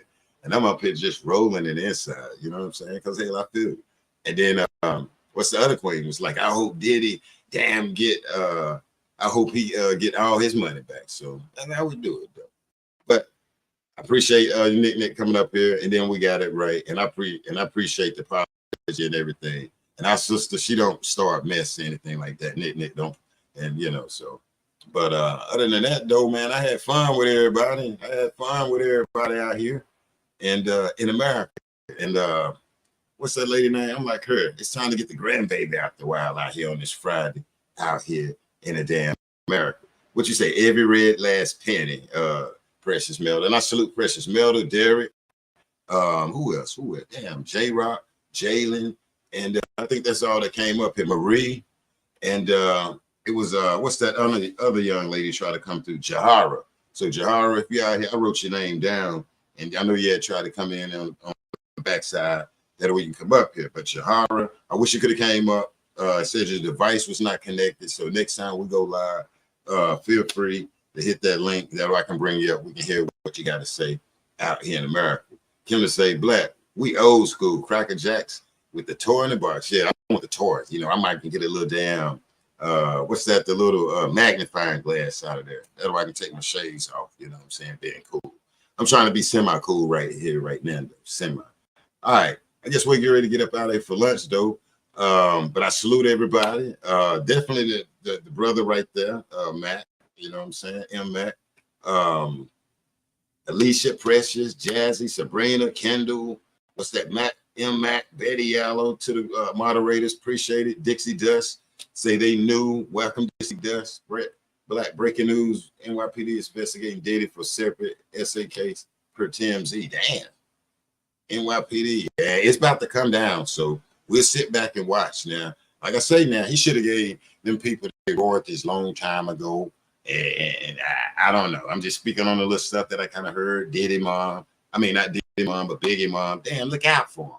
So maybe this is something that he is reaping. And I'm going to say, leave Will Smith the hell alone to that manager over there, man. Leave him alone. You got this manager coming out. Will this? I see him getting murdered. Man, what is your damn problem out here? Will Smith, just my opinion, is already gonna be kicked down. His damn wife out here promoting the book. What's she at? She out here in her damn emotions promoting this book right here. Worthy, look at it, Worthy. It's about her. And then you got this assistant guy coming out here ready to kick the brother down. I thought he was wrong for slapping the piss out of Chris Rock because I was, damn, Chris, you know, but Chris was talking about his woman. Well, I'm gonna tell you, I'm talking about your woman. It'd be hard for me to let you slap the piss out of me like that, man. And so I'm gonna keep my hands to myself, and I ain't gonna talk about no damn body woman out here in America. How about that? We'll do that. I just mind my business, and that way I ain't gotta break nobody's hands. I ain't gotta slap the piss out of me or whatever. And everything is everything. All right. Where the helicopters at, y'all? Where my helicopters at? Nick, everybody, where the helicopter? Let's get a helicopter. We're gonna roll out here in style. All right, let me see. Let's go ahead and get up out of it. Let's get some lunch. We're gonna go through the first intro, and then we're gonna come back with the last one with the Jamaican bun and take us out. What I need y'all to do is take care of yourself, take care of others, mad love, respect. We're gonna leave here happy. Drink some water, get you some lunch, eat some damn lettuce, cabbage, or whatever. Raw, eat some live food. Other than that, I'm out. Take care of yourself. Take care of others. Lion Den, you ready? Let's roll. Lion Den, you ready? Let's bring the truth and not the damn juice. Listen.